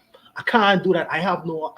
This is where I stand right now. I may change my mind about it, being around. I live in a black country, man. Because I can tell you, I understand I have the understanding where you feel like giving up sometimes on black people and saying, forget them. I have lived that experience almost on a daily basis. But the challenge is still drawing closer to my brothers, even though they disagree with me on several different fronts. You know what I mean? Because I believe that I have the ability to do that. And so does Brother Bakari. And the only challenge I would challenge Brother Bakari with is sometimes you have to stall your emotions because there's a bigger prize. Because if you win or convince a man who may feel differently in one day, if you convince him to your side, he'll forever be on your side. So I think that he should consider that from time to time. This is a silly season, and people get confused with all kinds of different informations they hear from all different sides, and we have been conditioned as a people, first and foremost, that there even is reconciliation with the FBA people of the world, because many of them are extremely ignorant, and you give them time and you give them a certain amount of education and information, they could change their positions too. I don't know. That's how I look at the world. I might be completely wrong about it, but that's where I stand right now. So I can't close the door on people with differing opinions than mine. I just want to make that clear. And this stage is open to people who have differing opinions. I just want to put that out there. I think I disagree with that, because I think when the house is burning, I don't have time to listen to you. If I'm right, I don't have time to listen to your retarded opinion. And I'm not talking about you, Boana. I'm just saying in general. And I think it depends on the age. If you're between 0 and 9 and 23 and 24, yeah, maybe. But I'm not a man who's a human being who's in their 30s, 50s, 60s talking against the people. No, you're done. I don't. That's a waste of energy to try to convince a man who's between 28 and up. I think there should be a cutoff time. No. That's that ego talking, Boana. Oh, I think I could convince what? What? I think I could convince them to come to my side. The house is burning, bro. We don't have time. That's what I think. But hey, anyway, Eric Dyson was starving. Nobody should take him seriously after this. Him and Cornel West, fake ass, running for president self. So that's it. I think Anthony McPhail might have wanted to add something as well. Just unmute your mic for me, Anthony. Yeah, brother Coco. I just wanted to pose something to Buana real quick. Okay, I understand where you're coming from. You know, and to a degree, okay, I understand where you're coming from. But I just wanted to go back a little bit and remind you that, say, during the time when we were enslaved, you know, I mean, not just here in the United States, but in the Caribbean, Central America, South, everywhere we was enslaved. One thing that the Europeans used, a trick that they used the old divide and conquer thing. And so what they did on the plantations, they would give certain of African men, they would give them some position as like an overseer. You know what we call like a straw boss. So who was him, and it wasn't just him by himself, it was other Africans with it, other brothers that they would have together, and they would be the guys who would keep the other Africans in line. I think I was reading about it was in Barbados. Because like Barbados was one of those islands in the Caribbean that was known as the breaking island, the seasoning island. It was Jamaica, Barbados, they were seasoning islands. This is where when they bought Africans from the continent and brought them there, that's where they broke them and got them and turned them into slaves. You know what I'm saying? Broke their will. So what I'm asking Buana is this. If we, like you could see, you said, I'm going for what you said, we on the plantation. Okay, now, do you think that you could convince this other man on the plantation, this other African who is an overseer, who is one of the guys who are keeping you in line, who whoop your ass, beat your ass there, had the devil for his master? You know what I'm saying? And probably, you know, and even though they didn't recognize our marriages, but you may have had a wife, your woman, no, she was your wife to you. You know, he may have came in and had access to her, raped her, whatever, you know what I'm saying? When the slave revolt kicked off, would you say, oh, well, I'm gonna give him a pass, man? No, man, I'm gonna kill his ass too. You know what I'm saying? He need killing too. So what I'm saying is, I understand where you're coming from, but some people you can't reason with. That's all I want to say. Appreciate that, Anthony. Did you want to quickly respond to that, or can we go to the next topic? No, I respect the brothers' opinion. No, I respect the brothers' opinion. Urzuli and Urzuli and Anthony. And also brother Bakari. I respect the opinion. I just disagree. I am of the opinion, because I think that in my life. So Buana, I'm gonna have to interrupt. Well, let me finish. No, hold on. Don't you ever say anything about 2 Cent no more. You just like 2 Cent. Let me finish. In my life, I had the ability to reform myself, and I read like people like Malcolm X them who had the ability to reform themselves. So I believe in the idea of reform in my head. Something that in the back of my head say you have the ability to reform. So that's why I stand with it. And maybe that's a weakness that I have. I don't think so, but I think that I have the ability to reform. And if I have the ability to reform, others do as well. That's where I stand with it.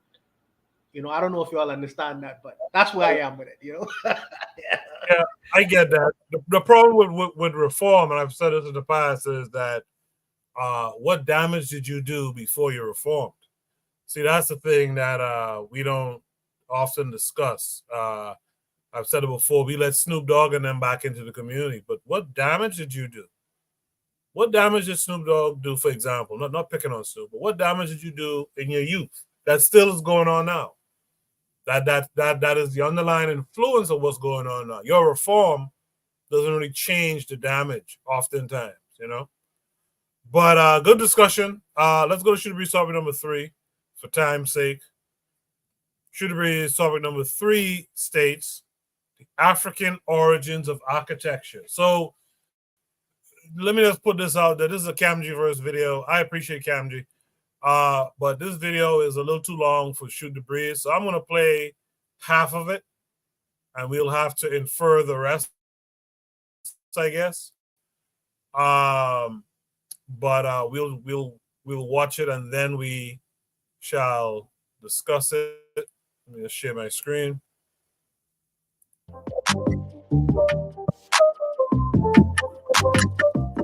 Africa gave architecture to the world. The oldest building systems came from Africa. In mainstream architectural studies, typology of house forms are one of the ways that scholars have analyzed African structures. These are rectangular, square, oval, and lodge-based plans. The following house form typologies are observed. 1. Round plan, freestanding, diameter less than height, adobe or stone walls, stone foundation, thatched conical or trumpet-shaped roof. 2. Round plan, freestanding, diameter equal to height roof of poles, leaning against central framework. Poles encased by dry stonework, grass or turfs at base. 3. Round plan, freestanding, diameter equal to or greater than height. Walls of mud and or wattle, bamboo or palm fronds. Thatched conical roof often with veranda. 4. Round oval or rectangular plan with hemispherical or lozenge-shaped profile. Skin covering usually associated with cattle kraals. 5. Rectangular plan, freestanding framework of 1, 4 parallel arches. 6. Rectangular plan tent, framework of 2, 4 rows of parallel forked sticks surmounted by horizontal crosspieces, skins or blankets as covering, occasionally arches. 7. Round plan, freestanding conical roof and no walls, framework of straight sticks, sometimes thatched. 8. Round plan, freestanding, framework of flexible poles embedded in ground and tied under tension, known as beehive type, usually convex. Thatch of banana leaves, more usually of grass or reeds, sometimes low perimeter wall, sometimes central support. 9. Round plan, freestanding, 2 stories high. Walls dressed in stone, slightly domed mud and pole ceiling, thatched roof. 10. Round plan, freestanding, 2 stories high. Walls of small round boulders set in mud mortar, external staircase, walled courtyard, 2-story porch, thatched roof. 11. Round plan, freestanding, flat roof, walls of mud or mud and straw, flat roof of poles and mud and straw. 12. Round plan, freestanding, shell mud roof and no walls, slightly convex profile encased in surrounding walls. 13. Oval plan, freestanding, asymmetrical peaked thatched roof supported by conical mud pillar and mud arch, walls of mud and wattle. 14. Oval plan, freestanding, mud and or wattle walls, thatched saddleback roof with semi-conical ends, sometimes on stilts. 15. Round or oval plan, freestanding, correlated stone construction, untrimmed sandstone blocks, doleritic boulders or trimmed doleritic. 16. Round plan, 1, 2 or 3 stories in height, built coalescing to form tower houses, adobe bricks, flat roof and upper floors of poles and straw mud. 17. Crown plan, concentric circles, freestanding central court or impluvium. Adobe walls, thatched saddleback roof. 18. Square plan, freestanding, conical roof, adobe brick walls and palm fronds, thatched roof of grass or reeds. 19. Rectangular plan, sometimes freestanding, thatched saddleback or lean-to roof, walls of planks, bamboo, cane matting, roof thatch of palm leaf mats, reeds, bark palm fronds. 20. Rectangular plan, arranged contiguously around a central square open kraal, walls of wattle or stone and mud, flat or wagon-shaped mud, and wattle roof supported on forked uprights. Known as Tembe styles. 21. Rectangular plan, freestanding. Thatched saddleback roof buildings are pillared facing a court, adobe bricks. 22. Rectangular plan, thatched saddleback roof, units built around court or impluvium having continuous roof, adobe walls. 23. Rectangular plan, adobe brick walls, flat or vaulted roof with palm fronds, buildings arranged in walled courtyards. 24.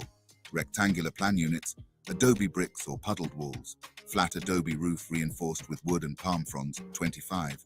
Square plan, freestanding, walls of poles or palm fronds and mud, hopped roof with grass or thatched reeds. 26. Square plan, freestanding, thatched hip roof framework of flexible poles embedded in ground and tied at apex in tension, thatched roof of grass, carved door frames. 27. Rectangular plan, freestanding, walls of roughly dressed stone in mud mortar, reinforced with horizontal wooden beams and short round cross pieces. 28.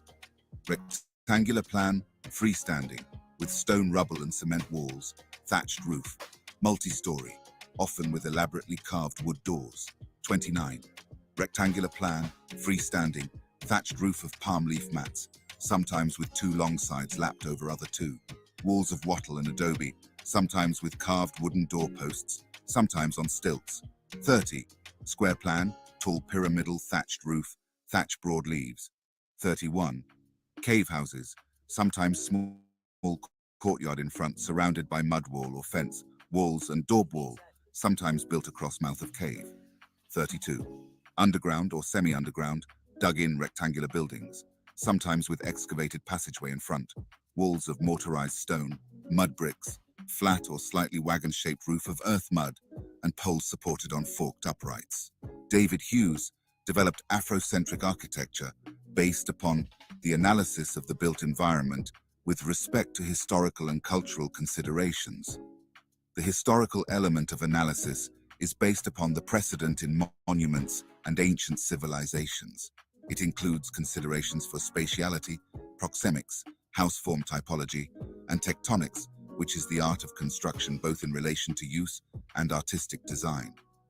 The cultural element is based upon customs, ceremonies, living patterns, and physical artifacts. Environmental analysis is based upon geology, climate, and physical features. Architectural theory is based upon normative theory centered in value judgments, and positive theory centered in scientific and systematic applied criteria. The positivist position is based upon the focus in semiotics and abstractive derivations used in the manifestation and analysis of architectural form and image. Hughes' approach is positivist and is based upon the analysis of semiology, which are cultural symbols. These are an analytical, evaluative foundation for conclusion in the theory. This is to move towards a multidimensional approach of life and customs. Semiology in architectural theory has two distinct directions. The first, that the architecture is a symbol within a given society. The second is that society and its cultural elements provide symbols or physical elements that can take on architectonic manifestations, inform image, or spatial manipulation. The first is analytic and used to define the meaning or language existing work conveys in the society. The latter is confined to the design process and allows the abstraction of cultural elements, particularly three-dimensional cultural artifacts, into a distinct architectural style. Both efforts are employed rigorously to establish an empirical basis for assessing existing historic and contemporary work to find its African origins. The design process is highly symbolic, establishing values or hierarchy based on place, purpose, client, user, cost, function, and many other associated variables. There are a multitude of ways to apply cultural variables in design. Dika Akwa, a Cameroonian anthropologist and contemporary of Cheikh Anta Diop, established the Mulongi system.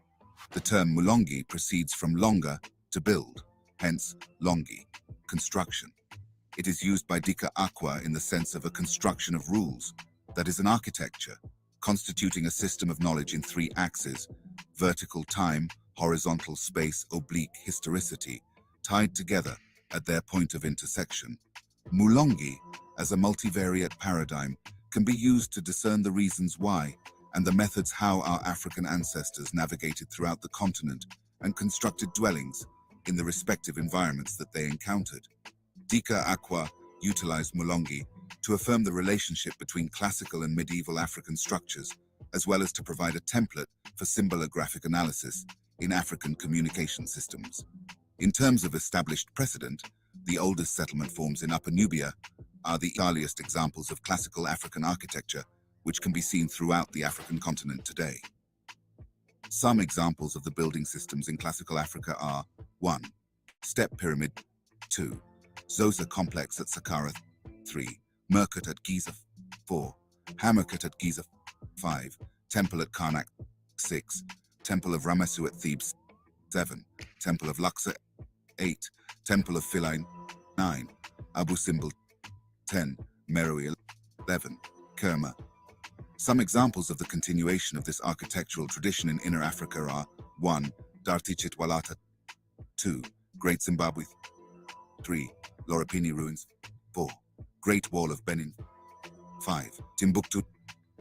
Namdi Ele specifies the Kemetic house form as one of the earliest gable structures in the world. Here, King Nama sits on a royal chair on a raised platform. This contains many of the foundational elements of classical African architecture that are now seen in contemporary Africa. The first are adobe bricks. This important because the term adobe is a Met Remenkimi loanword, according to the research of Dr. Theophile Obenga. The next elements are vaulted roofs with ventilation, external stairs, moldings on top of framed openings, projecting sills, bioenvironmental mimicry, fractal proxemics, enclosed courtyard. Ambenjo, who refers to this as the Sudanese style, articulated its geographical extent, which can be found throughout the African continent. It includes the Sahelian corridor from Senegal to Cameroon and modern Sudan, the Savannah region of Angola, the Great Lakes region of the Democratic Republic of Congo, Malawi, and Tanzania, as well as Mozambique, Zimbabwe, and South Africa. In modern African architecture, you see traditional crafts and ornamentation processes in applying artifacts to architectural design. Local custom and practices also dictate occupancy standards of these building systems. Here are some contemporary examples. 1. Ouagadougou apartment building in Burkina Faso. 2. Institute of Culture in Bamako, Mali. 3. Ifan Center in Dakar, Senegal, with polychromatic designs. 4. Sports Palace, Bamako, Mali. 5. Bank of West African States, Central Marketplace in Burkina Faso. 6. Dogon Buildings in Bandiagara, Mali. 7. Port Elizabeth Family Estate. 8. Maseru Sun Cabanas in Maseru, Lesotho. 9. Basotho Hat in Maseru, Lesotho. 10. Central Bank of West African States, branch building and headquarters, and Vernacular Triangle Office Building in Dakar, Senegal. 11. Office building in Gaborone, Botswana. 12. Independence Square, Dakar, Senegal angle facade acts as sunscreen. 13. Dar es Salaam office building with colorful baffles as sun shading. University Auditorium building, University Chapel. 14. Bank building in Bamako, Mali. 15. Bobo Dialasso, Great Mosque in Burkina Faso. 16. Cathedral of the Martyrs in Kampala, Uganda. 17. Universal Chapel in Lesotho. 18. Catholic Church in Cairo. 19. KWAZ headquarters, Monument to the People, Sofitel International Hotel at Lome, Togo. 20. Miss Bengu Higher Primary School. 21. Cairo Apartment Building. 22. ZANU PF headquarters. I'm gonna have to stop it there.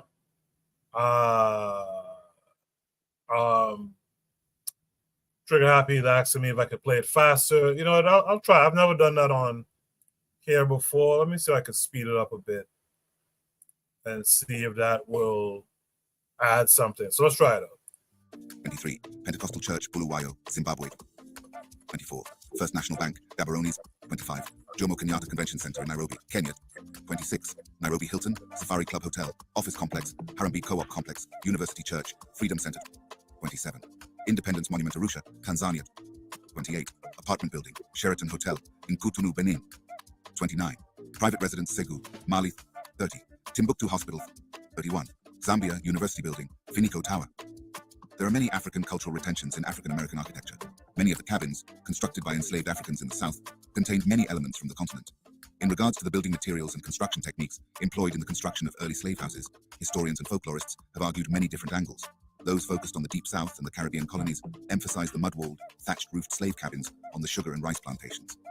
These cabins usually consisted of a 10 to 12-foot square floor plan, a high-pitched roof, 1 to 2 windows, and a chimney of stick and clay construction. Excavations of early slave houses at the Caribou and Yorgan sites in South Carolina led many scholars to conclude that West African architectural traditions traversed the Atlantic through the minds of the slaves. The archaeologists that excavated the site speculated that evidence for such a technique, or a similar technique, rammed earth architecture, is common throughout Africa, the presumed origin for some, if not all, of the inhabitants and probable builders of the structures at Caribou and Yorgan. Rammed earth techniques represent one of many mud wall methods, including cob walls, pise walls, and wattle and daub. Excavations of other southern sites, such as Cannon's Point Plantation, 1794 to 1860, also revealed mud-walled slave cabins. Leland Ferguson, Teresa Singleton, John Michael Vlach, and others have used the data from these excavations, along with historic documents, to argue that African, primarily West African building traditions, did survive in the New World. Singleton actually goes as far as saying that architecture provides the best documentary evidence of enslaved Africans influencing their material world. They all illustrate that dirt floors, mud walls, and thatched roofs existed in regions of West Africa during the slave trade era, and the continuation of those distinctive African traits in America provided excellent proof of cultural transference and persistence. One of the prominent examples is the shotgun home, which originated among the Yoruba people of Nigeria and spread to Haiti as the Kaile before finally reaching the United States in the Louisiana area. Shotgun houses generally consist of a gabled front porch and 2 or more rooms laid out in a straight line. Rooms are directly connected without hallways. Shotgun houses may have derived their name from that room format, as it was sometimes said that a bullet shot from the front door would pass through the house without hitting anything and exit through the back door. However, the term may also be derived from togun, the Yoruba word meaning house or gathering place. Although shotgun houses are small, were inexpensively built, and generally lack amenities, they have been praised for their architectural virtues, which include the ingenious use of limited space and decoration such as gingerbread trim and brightly painted exteriors. They represent a unique African-American contribution to architecture in the United States. Here are some examples of African-American architecture with prominent African elements. 1. Olin Engineering Center, Harvey Library, Hampton University, grand entry and atrium with Afrocentric cosmogenic themes, designed by architect John H. Spencer. 2. University Towers, Howard University Dunbar High School, designed by Bryant & Bryant Architects. 3. Plymouth Congregation Church, Bible Ways Temple, U.S. Embassy Building in Madison, designed by Madison International Architects and Engineers. 4. Museum of Afro-American History, expansion of Cobo Hall Convention Center in Detroit, Michigan, designed by Sims Varner. 5. Grace Temple, Detroit, Michigan, designed by architect Nathan Johnson. 6. Governor Douglas Wilder Residence Hall, Hampton University, designed by architect John S. Chase. 7. College of Business, Steely G. Building College of Medicine, AME Church, 5th District Precinct Building, designed by Susan Campbell, of Brits Owens Architects. 8. Hot Sauce Williams Restaurant, designed by David Hughes. African architecture's pivotal role in modernization is deeply intertwined with the principles of Pan-Africanism. By drawing inspiration from diverse cultural traditions and historical contexts, African architecture exemplifies the African spirit by emphasizing solidarity and cooperation among the continent's nations. The harmonious fusion of traditional styles and contemporary techniques not only reflects a shared heritage, but also reinforces the idea that a united Africa can leverage its collective strengths to overcome challenges and chart a revolutionary course. This will work to enhance the collective consciousness of the African continent and diaspora, to reaffirm our rich history and create a collective vision for a prosperous and unified future. Yeah, thank you for that suggestion, Trigger Happy. That was a good one. Because I find inspiration in videos like that. When we talk about re-Africanization, these are some of the things we will have to talk about. You know, I usually talk about it in terms of art and science and things of that nature, music. but architecture falls under that art and science too. And I think it's important that you have the stylings of our ancestors where we are. For example, if you look at a image of an Arab country, without even knowing what country it is, you could tell it's an Arab country just from how the architecture is set up. You know what I mean? I think it's important for us to kind of get back to that. So I'm happy I was able to play the entire video. It took a little bit long. I should have been playing it at 1.5 speed from before, but that was a good I think that was a good video to remind us of, don't let these people tell you, like Pastor, what's the pastor name? Pastor Mann, I think. David Mann is his name. That Africans didn't build shit and all this kind of stuff like that. Yes, we did. And the retentions are still out there. Some of the stuff that I saw in this video, I actually seen back home before. So very good video. I'm glad I was able to play it all the way through. Azulism, they mentioned Haiti there with the shotgun houses. Are you familiar? I don't. He said the shotgun houses are like the ones with no doors, right? Like it's an open space. That's what he said. So I could see what he was talking about. From what I remember, what I stayed, there was a couple of open, like there was no door closing in most of the section of the house, but I can't really recall that, to be honest. But because he said shotgun is like it goes through the house. It's an open house, right? Like there's no doors closing certain sections off, right? That's what he meant. Front door lines up with the back door, and so if someone shot a bullet, it'll go straight through the house from front door to back door. I'm not. Nah, I don't remember that because the houses I stayed in didn't have that shotgun type of joint. No. So I'm not saying it's not in some of the houses in Haiti, but the ones that I stayed in wasn't like that. So. But in general, Urzuli, what are your thoughts on the African origins of architecture? Do you think it's important for us? I was just watching this video by this young lady. She was talking about a design that's called fractal. Let me see, fractal. What's it called? Fractal. What she said is like a bunch of little houses that if you do a drone shot, it looks like the whole village, like a fern leaf. All the little leaf look like the whole leaf, if that makes sense. So she was talking about. I was watching this thing, and she was talking about how it's called that type of African geometry it's called fractal geometry. So fractal geometry is when that like you're in a neighborhood, all the little houses look like, if you do a drone shot, looks like the whole, if that makes sense what I'm saying. So, and she was saying that this way of building a community is more beneficial to humans. You are less stressed. It creates like a sort of familiarity between everybody in the neighborhood. So she was saying that design versus the design that's here in the cities here where it's like dog eat dog, everybody's stressed. And she's saying that the African architects geometry of building a neighborhood is more conducive, more aligned with humanity, or is more beneficial to humanity. So I agree with what this video is saying. We all know based on what they said. So but the whole thing is, are we gonna? A lot of us, I'm not trying to be Debbie Downer, but a lot of us will look at this and be like, no, that's nothing. That's what they say. As until a European man says what that person says, a lot of us are not gonna believe it. But kudos to that brother. And yes, I agree with what you're saying. Everybody is saying Kofa. You always gotta look back and to give the next generation to see, hey, we were not uncivilized as they claim. Even nowadays, I was watching this thing like where people said walking barefoot is way better than shoes, because shoes really destroy your foot. Shoes really give you bunions and corns. So now they're saying that how African and indigenous people was walking barefoot is more beneficial to the human body. But then we said that was primitive. We said that was trash.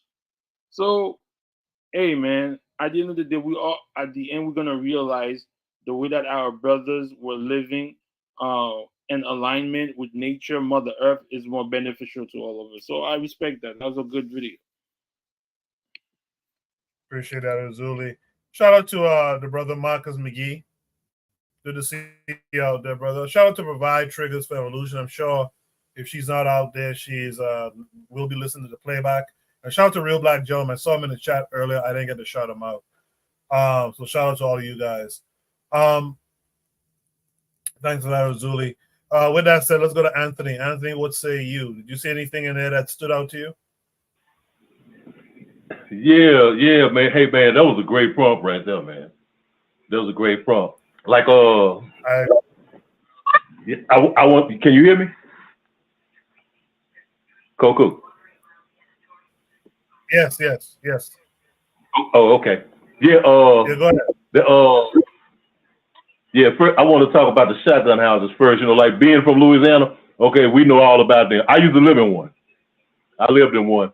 As a matter of fact, it's the shotgun house that I lived in is about 3 blocks from me right now. The house that I used to live in. Okay, the shotgun house. Okay, now we know that the shotgun house came, like I'm in Shreveport, and it came up from New Orleans. Okay, I actually, when I learned about it, I said, man, you know, I'm just studying about it. I seen it like when I was in 8th, 9th grade, was in Louisiana history, and I was reading about it. Okay, and so what I found out was that the shotgun house, like, you know, you had people, you know, you had different ethnic groups who were bought as captive Africans, you know, to Louisiana, you know, to America, but to Louisiana. And but what I found out that it was from Haiti. It was Africans who came from Haiti, who came to Haiti, especially after the when the revolt was started off, like I think like in 1791. And this was when the shotgun house came to Louisiana. You know what I'm saying? And then so I just started looking at houses in Haiti, no old houses. You can't necessarily like look at houses now like during Azuli's time when he grew up, but like look at, you know, a long time ago.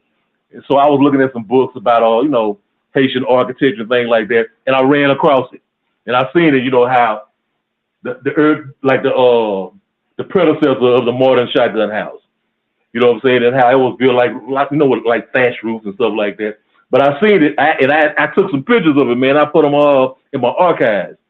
But also, my studies led me to South America, Suriname, among those African maroon communities in Suriname. They live in the same kind of houses, man. Have you ever seen that, Coco? You ever seen some of those houses of the maroon people in South America? I mean, in Suriname. Yeah. Yeah, don't they look like they're kind of like the shotgun houses? Yeah, for sure. Yeah. So I mean, I've seen that. I mean, you know, my studies carry me all over the African diaspora. You know, when I was doing my research. So yeah, you know, I mean, I'd already, you know, when it came up, you know, I kind of laughed because I was like, I'm saying, I hope they don't say nothing about the shotgun house. I want to throw that in, but he brought it up anyway. But which that's great. But also I wanted to it was something that you alluded to about that pastor, you know, that who was doing that show. I remember that show, talking to all the white people talking about we ain't never built nothing over one story and stuff. Well, we could go back to the Nile Valley, not in Kemet, not in Egypt, in Sudan. Now, in the Kerma culture, the Kerma civilization of Sudan, and which flourished between like 2600 BCE and 1500 BCE. Now, these were Nubian people, black people, Nubian African people. Now, they built the city of Kerma, which was their capital. It was the epicenter of their culture, Kerma. And Kerma is spelled Kerma, Kerma. Okay. In Kerma, they had a building they had built. It was a temple. It was a temple. And right now, today, it still stands. No, I mean, it's like, no, it's not what it looked like then. It's kind of, you know, fell in and stuff, but it's still there. You can see it. You can just Google it up. And it was called the Defufa. The Defufa, I think it was called the Eastern Defufa, because there was two of them in the city. They built two temples. I know, and but one of them still standing. You can still see it, and it was like 400 feet high. I mean, and it's still a tall, big building. It's called the Eastern Defufa. So I'm saying, no, we built buildings that was more than 1 story high. No, we did that. So yeah, I mean, like that pastor, he obviously didn't have any knowledge of African history, of African architecture. Okay, I like to go to another thing. If you think about, they always like to make jokes about the mud hut. Now, the Africans, they built mud huts. But Koku, have you ever seen those beautiful Ndebele homes in Southern Africa from the Ndebele people? Those and seen a whole community, like it was a village. I mean, how beautiful they are with the beautiful art, with the colorful arts around it and everything. You ever seen it? Those Ndebele homes? I have to look that one up. Yeah, they in Southern Africa. People call it the Ndebele in Southern Africa. They got these homes. They it's like what they call a mud hut with a thatched roof, but they got colors all going through them. You know what I'm saying? Beautiful colors. You know what I'm talking about now? I'm not certain. I'll have to look it up. But go ahead. Okay. Well, I mean, that was very beautiful, man. I like seeing like a whole Ndebele village. When you see it, you just like it just captures your eyesight.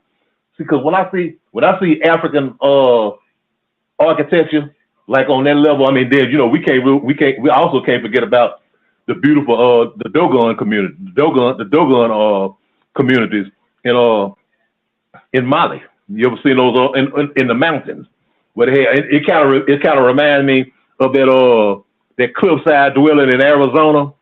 No, I forgot what they call it. But it's what the indigenous people here created, the Anasazi people here created. It's a beautiful, it's a cliffside dwelling that those ancient Native Americans had built.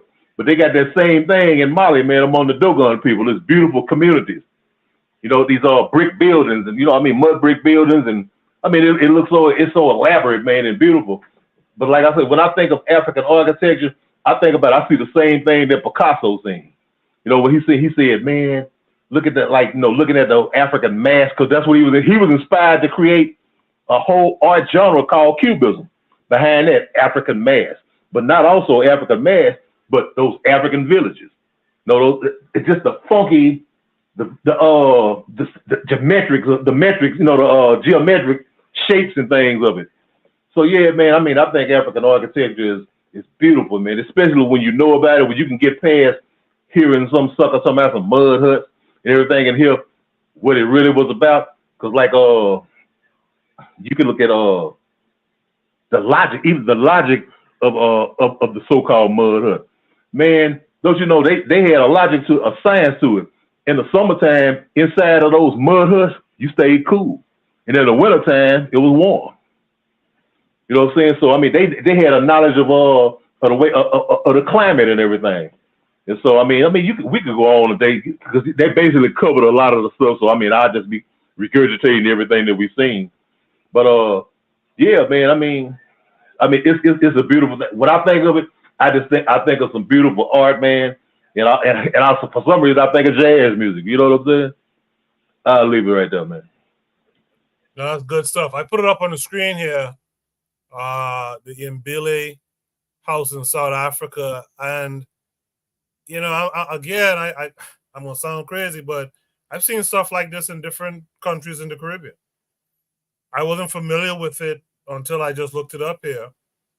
I spelled it wrong in my search, but thankfully Google knew what I was talking about. But yeah, you can find this kind of stuff in the Caribbean today still, in parts of the Caribbean. That's pretty dope. Hey, Koku, ain't that funky, man? Yeah. That's pretty nice. Like Trigger Happy said in the chat, he knew what you were talking about. He, like me, says, I think about the architecture conversation a lot too, because we have to imagine how our cities would or should look like independent of the West and even developed Asian countries. I agree with that 100%. Thank you for that, Anthony. Takrub, by the way, mentioned he's from Suriname, so he's familiar with those houses that you mentioned as well. With that said, let me go to Black Steel. Black Steel, the African origins of architecture. What say you to it? Very good video, very good prompt. I think that we need to understand so much more of our history because for so long we were told we don't have any. Right. So many situations Africans have, built stuff and built cities and constructed civilizations, but yet that gets, oh, that didn't happen, or they don't. I've even heard people go as so far to say that, we've all heard the aliens built the pyramids, but you remember, the Benin bronzes and all those other works of art. They try to say those are people from Atlantis, or the city of Great Zimbabwe was built by some magical white Africans who disappeared. Everything is done as a way to diminish or obscure the reality that Africa was never backward. White people didn't bring civilization to Africa. White people interrupted. Slavery interrupted our history. Colonization interrupted our history. They did not. If anything, they went to Africa seeking wealth because they didn't have any wealth of their own. They went to Africa because they wanted the gold and the resources. Africa was doing just fine at that period of history. So these videos are good. I think now that I think about it, there's a lot of shotgun houses here in Florida. My grandmother had a shotgun house growing up when I was a kid. I used to be over there. And that was just our life back then. I didn't really even connect it to any type of African architecture, but I think that is very interesting. So I will leave it there. Thank you. Appreciate that, Black Steel. Jose in the chat says Great Zimbabwe is Tarzan, is Ho Town, LMAO. Takru in the chat says, I dream of labyrinthine homes of very altitudes, I guess various or varying altitudes, large and small spaces and such. He said, realizing there are no black people in Tarzan. With that said, Buana, you saw the video, you heard everything everyone had to say. What say you to all of it?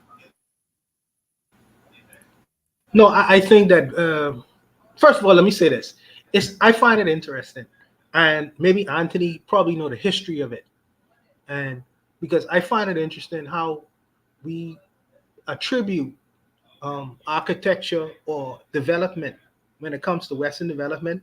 When a white man builds something, they have nice homes and whatever, but we have shotgun houses. It's just interesting how we get that name brand to our architecture and what we built. That negative connotation. Why is it shotgun? It's like the black man built something now, shotgun. But let me just say this, because maybe Anthony will be able to break it down for me and explain the origin of it, because I don't know why that name got attributed to how we develop our homes. I question that. But needless to say, I would say this. We always had our way of developing things based on the environment. My family is from an island off of Nassau, where I'm currently from, called Andros, where the people there used to develop and build their own homes based on that environment that they was in. So if you are in a tropical climate, you have to build homes conducive to a tropical climate. So your houses had to be cooler. Just as if you was in Africa, the houses have to be built based on an environment that you are in. That's why you see these thatch roof houses. They're built in a very circular way, and it's built within a compound. It's interesting. The architecture was very practical for the environment that it was in, very strategic and practical.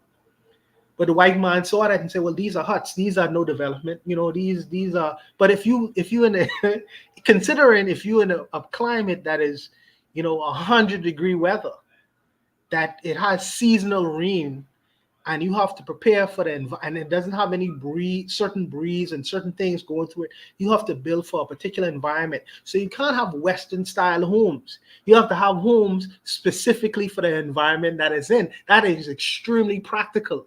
So you won't have houses on top of each other looking like, you know, these high-rise apartment buildings in New York City.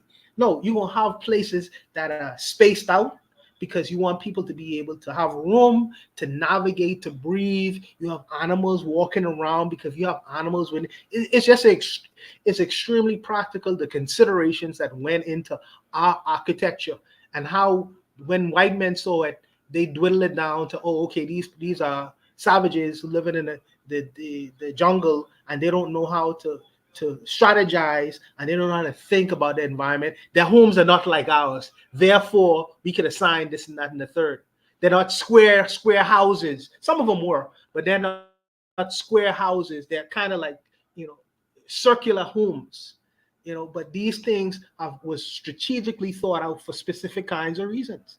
And I really wonder why some are, like the Afro-Native world was saying too, you know, I think that we should have homes that are circular, because in those style homes, when a hurricane comes, it wouldn't beat on it, as opposed to square houses, square architecture and buildings and such and such. So I think that the consideration that goes into doing these kinds of things, it really needs to be considered. Only one man, you know, in the West, who really tried to, well, what I know about, who really tried to bring back certain kinds of things like that was Malachi Z. York in Atlanta.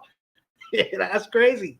You know what I mean? To really even put it into the mind of the Westerner that, hey, how we build and how we create architecture could look like this. You know, that's the only black man who I could refer to as trying to bring back African architecture in the West. Besides them, it was people before him was copying. Well, I think that Anthony Browder said that Washington, D.C. is a carbon copy of a lot of the architectures in Egypt. But the white man was creating these kinds of architecture. So it's just interesting how these things are thought about, how these things are considered, and how these things are fundamentally put together. But I think that we really should, we're in a status where we're free to really build as we wish to.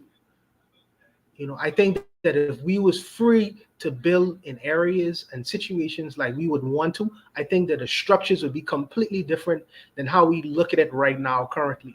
I think it would be very, very different than what we see in currently. Because I think that African mind would come up with other kinds of things, other kinds of structures, other kinds of living arrangements. You know, I really feel so. But to be brief, I'll just leave it there, Coco. You know, in Nassau, and thanks for that, boy. In Nassau, there's some concrete roundhouses and stuff in Nassau right now. They are. I saw them. Yeah. West and Yellowell, though. Yeah, Yellowell, I think. Yeah, Yallowell have them, and some were not too far from C.I. Gibson too. But Yallowell has the most of them. Yeah. It's interesting. Now, African brought up the point of, you know, hurricanes is the determinant why concrete is in use. But on a real level, all this money we have to spend to build concrete homes, what if we were making these adobe bricks and finding ways to make those bricks stand against you know, the natural disasters like hurricanes and stuff like that. Like, you know, Bonner just said something that made me pause for a second. He said, we don't have the ability, I think he said, or the freedom to build how we want to build. But I'm just curious, what stops us from building how we want to build? If you don't mind.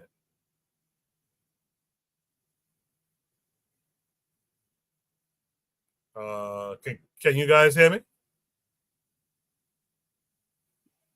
Sorry, Coco. I stepped away for a minute. I think that what stops us is if we let's say that the Amish, For instance, everyone knows who the Amish is. The Amish is able to operate in a way where they almost live completely off of the grid. They basically say, we just want this land to freely be able to do what we want to do. We're not going to ask you for your electrical supply from the government. We basically operating really free and clear off of the grid, away from the government. That means we have our own water supply. That means if we have to produce and make electricity, we'll produce these kinds of things ourselves. And they've been able to do a whole lot of stuff from that, by the way. A whole lot of stuff from that. I think that if people was to do something like that, we would have to have the same kind of mentality, like the whole Liberian experiment. But even that, when you talk about Liberia, they still was operating at the behest of the American government. I think that if we was to do certain things like that, we'd have to say we are free and clear of operating on our own. We are operating on our own. You know, and then you would see the different structures. Then you will see the different ways of modus operandi. We're gonna operate like the people in Dimona, Israel, and even in Dimona, Israel, they are still under the government because they still at the protection of the Israeli government. So when you say you're going to do certain things like that, you must have your own defense. You must have your own so many different kinds of things. And I certainly believe that if there was a group of serious people getting together, willing to go the distance, I think that African governments would allow even people from the West coming into a space for us to do our thing independently, understanding our story. You know, but that is a big, huge buy-in. That's a huge buy-in for a lot of people from different spaces. But we could dream. You have to dream for a dream to come true. You have to dream before a dream come true. You must dream. So, but that's what I would say. I would use the Amish as an example because these are the people who first and foremost say we are going to live grid free. We're not going to participate within the grid, and we're going to do our own thing. And then from that standpoint, you'll be able to freely operate as you wish because you don't have to go and pay into, okay, you have to do it with the government. Say you have to build this high, you have to build this wide because you're operating within the government kind of restrictions. But when you're operating outside of that, like the Amish, like even the Indians in America, now you pay in service to another kind of government, another kind of mentality. Because you're not governed by those restrictions. You're not governed by those restrictions. But like I say, these are the words of a dreamer. But I would say, you know, for a dream to come true, you must dream first. You know, I'll leave it there, Koku. I'll leave it. Absolutely. So, yeah, thanks for that. I guess the brother heard us talking about him. So let's welcome in Camji from Camjiverse. How are you this week, sir? Was good. I've been chilling. How about yourself? Good. Thanks for coming through. Good video here, man. What would you like to add? I appreciate the conversation. You know, I was just listening in, and I noticed, you know, people talk about the mud huts and so-called, and another brother mentioned earlier about the shoes, how, you know, you have all these, you know, physical therapists, you know, talking about how, you know, it's better to not wear shoes. You know, Africans have been earthing, as they call it. Basically, they want you to walk on the earth so that you can receive the ions from the earth's core. And those ions are supposed to have healing properties, according to certain medical studies. But it took this long, drawn-out process for them to get to that point. And the same is the case with what's now called vernacular architecture, or basically, you know, architecture that's very, very quick and easy to build and move with highly disposable materials, highly environmental materials. Architectural scientists believe this to be more environmentally efficient, and especially more efficient when it comes to the construction time and using these as-built materials. Africans have been doing this for thousands of years.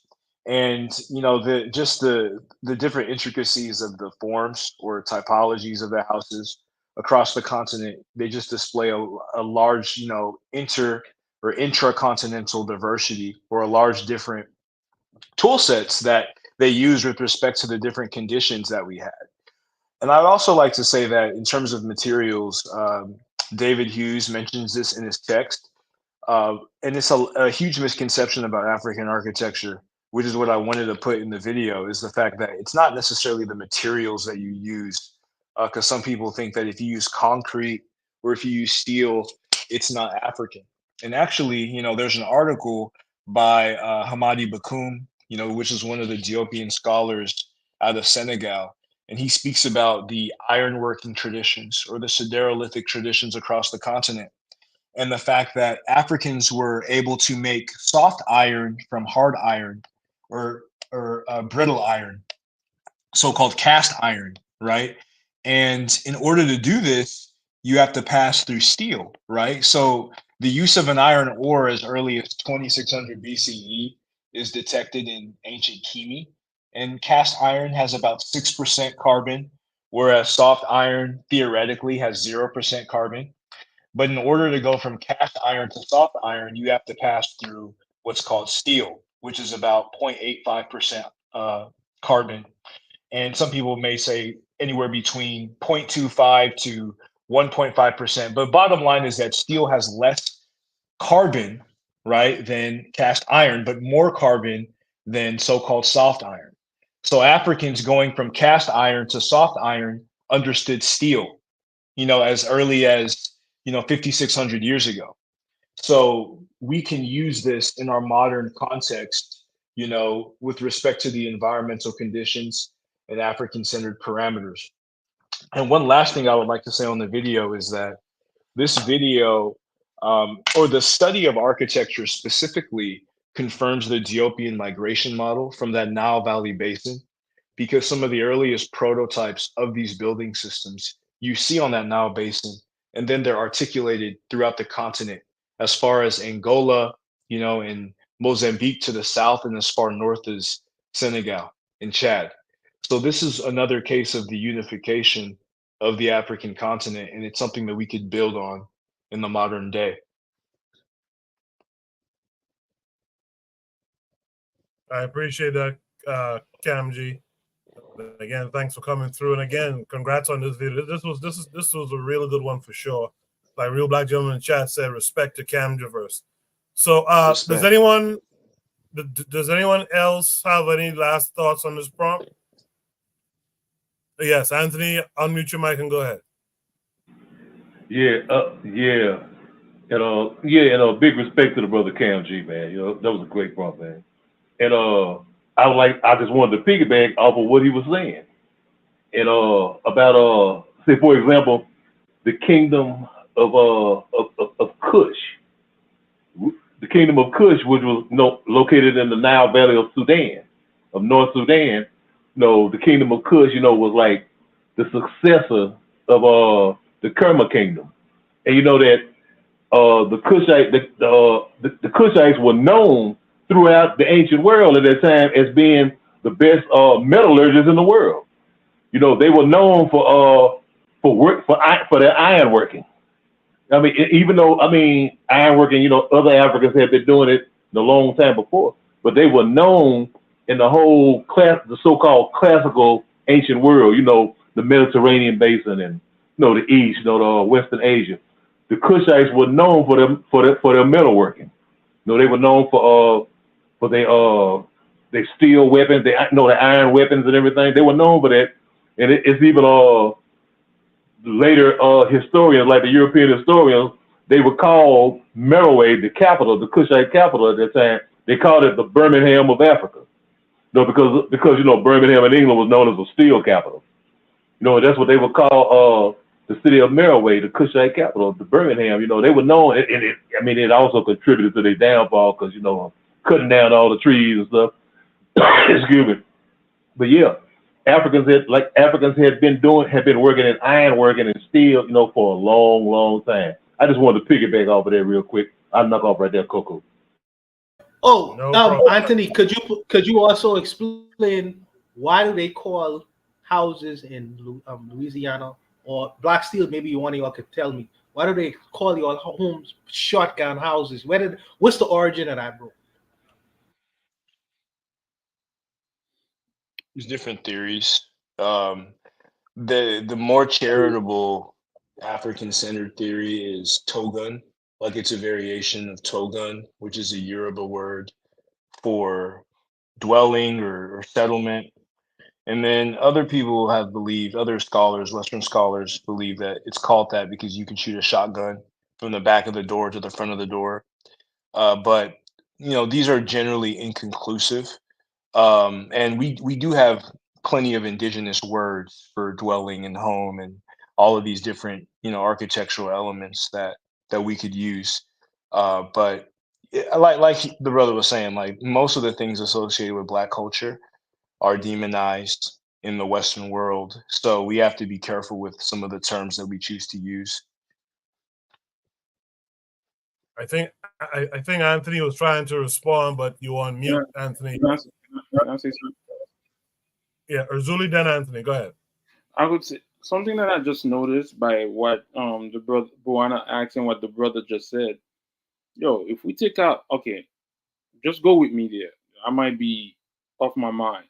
If we take out the T, we get Shogun. If we take out the H, we get Ogun. So a lot of these things that we, maybe I'm just going somewhere out of nowhere, but shotgun, you take out the T, Shogun.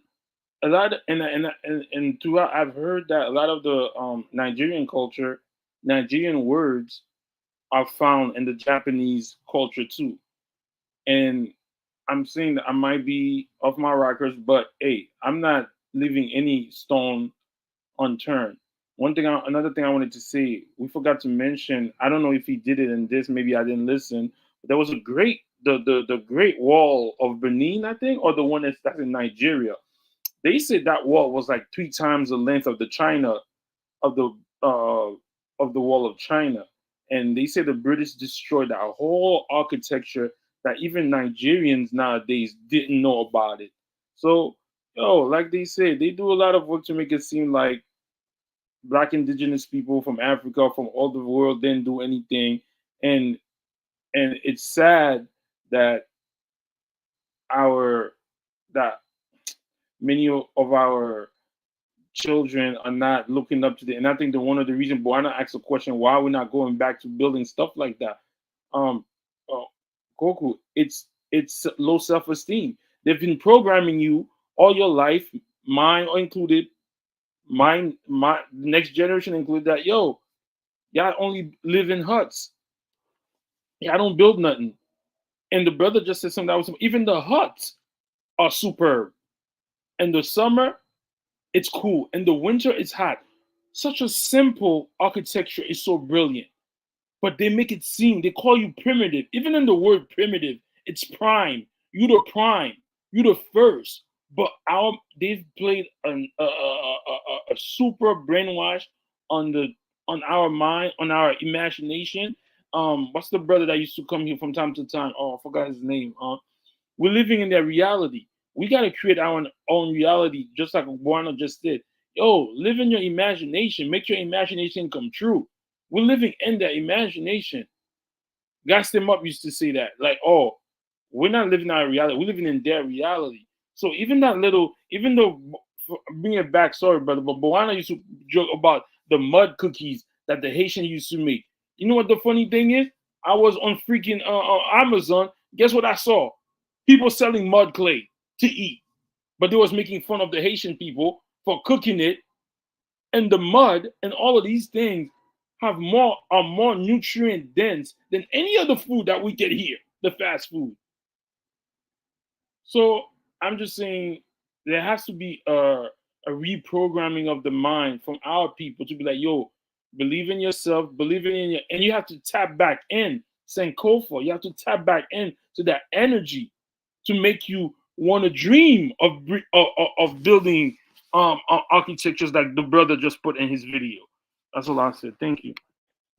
I got one more point that y'all can look this up. If you look at European cultures, most European cultures, especially the ones pre-Christianity, they built with grass and sticks, even as late as like the 11th and 12th century. So when Europeans spread this false propaganda as if their architectural systems were that much sophisticated, prior to influence from outsiders like the Saracens and North Africans, they're lying. They're full of shit. I just wanted to leave y'all with that. Appreciate that, man. I saw a photo from like I think it was like 1895 that was showing Paris from somewhere in France, but outside of Paris. They were showing, and they were showing a guy came out of a hole basically, with garbage basically as a roof. So this idea that these people were so advanced, in fact, there's writings that they have where they were remarking at how wonderfully designed, how clean Africa was when they came. The Portuguese did, how clean it was, how the roads were so neat, how the houses were neat. So yeah, those guys like David Mann and them, man, that's why you have to shut them up and shut them down, you know. Even I want to go to Goku, before you just said about the situation about the garbage, I just saw something that they said high heels were invented because the streets of Europe were so littered with garbage, feces, and urine that they had to invent high heels for the upper class when they walk, so they wouldn't step on shit in their own thing. So, yo, they're trying to make us look bad, but at the end of the day, they wasn't even that all of that themselves. So we just gotta make sure that Sankofa is everything. Yes, sir. So real quick, make sure subscribe to Cam. I'm sure everyone here is, but make sure you subscribe to Cam Diverse. Real Black Gentleman in the chat said Black people have been metalworking for 10,000 years on GP, on general principle. Sister Raw's out there. She said African Haitians design straight through temple of togetherness overstand. Takru says, I know the true reason you believe we must know of the North. I'm not sure. Oh, he was talking to Trigger. My bad. Let's go to the last topic for tonight. We'll make it quick. Shoot the breeze topic number 4. So you guys just hang out for a few more minutes. We'll try and end this around 11. Shoot the breeze topic number 4 says, what could blacks offer Russia, China, or Iran for civil war support? If you were one of those countries, would you support, or do you think African Americans are not ready for prime time? This came with 2 links. Let's check it out. Hold on a second. I'm messing up here. Let me share my screen. Yes. So let's watch this video from Tassetti Reloaded 2. It says my sentiments exactly. Let's check it out and then we'll discuss it. Make it right now. We'll send the FBI to my true freedom is taken. It is not given.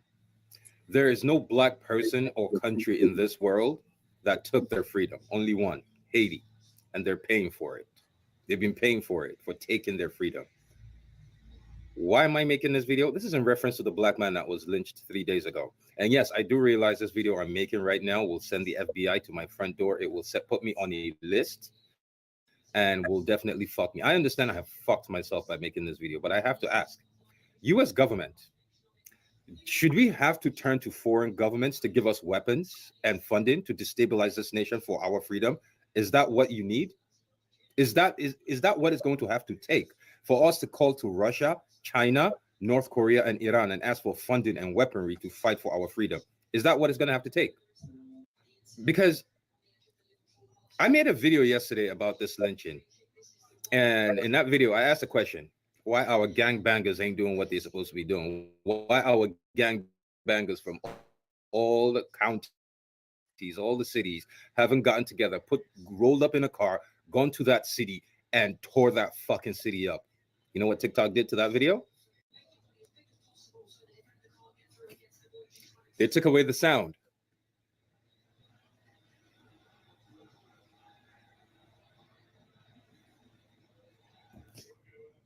Read that. So they took away the sound for the video. I appealed it, and look at their response. I appealed it. They claim they approved it since yesterday. So they have supposed to have returned the sound yesterday, but the content of what I'm saying, they cannot allow it to be out there. So I'm asking us, like, do we have to start making videos? Like right now, it will be in Russia's best interest, China's best interest, Iran's best interest for a civil war to happen in these United States. Do we have to reach out to them for weapons and funding? to get our, because we have to take our freedom, and it has to be done violently. Because also, if I am post in 2 days, that means they come for me. I better kill somebody. Kill somebody. So this came with a second. This came with a second link as well. Let me share that with you guys. This one is from Aiden Updates. Hold on a second. My computer just did something strange just now. Okay, so this one is from Aiden Updates. It says Aden Ross is currently hosting a game between Black people and Jewish people where they can choose to split the prize money or steal it. And every Jewish person decided to steal it so far. There's a minute and a half or so. Let's watch it, and then we'll discuss it. Hey, bro, what's your name, bro? Jay. What's Right. yours? Yeah, Valentino. So, as you know, I'm Jewish, you're Black. We both need this money. We're very discriminated against, you know. It's fucked up what happens to us. So what should happen? We should both like split the money. It's a big parlay we can do after. It's we're really in this for the bread. If we both steal, because you know you're gonna do that. I know what you do. Like you steal, yeah, cool. We're gonna lose the money. I get it. So let's do that, bro. You wanna steal? No, I want to split, my nigga. I want to split. You wanna split? No. Oh. Okay. All right, I'm ready. 3, 2, 1, raise. Ah, you got me. All right, Jay, I'm sorry, bro. You're out. That's good. All right, see you next one. No, bro, let's just split it. The reason I say that, or you can just have it. I'll give it to you, honestly. I'm trying to get on ban. I'd rather get on ban than fucking the money. I'll give it to you. Let me get on ban. You know this. I'm banned. I want to get on ban. You can have the money. I'm taking this opportunity to ask we can split it. You have my word. I'll write it right now. I trust you, okay? W. All right. Go ahead and write it down and let me know when you both ready. And I'm trusting with my soul, bro. 3, 2, 1, show it. Steal Blackie? Yo! Dude, that's so fucked. That's so mean, dude. Bro, what do you mean? All right, that's interesting as well. Let me see if there were some comments or something under this video.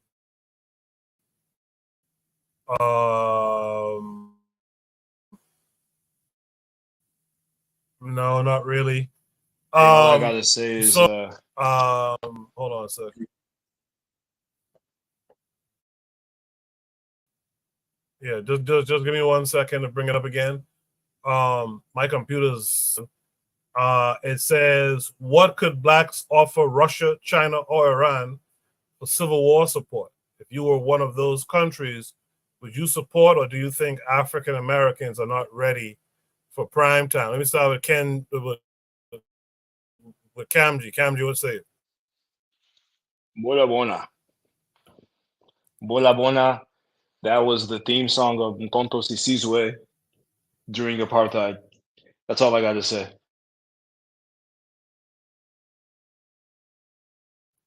I appreciate that. Let's go to Azuliism. Azuliism, what say you? This video is mad suspect. A lot of these people are being used. That's Michael Eric Dyson. This brother is talking all of that sleeping white.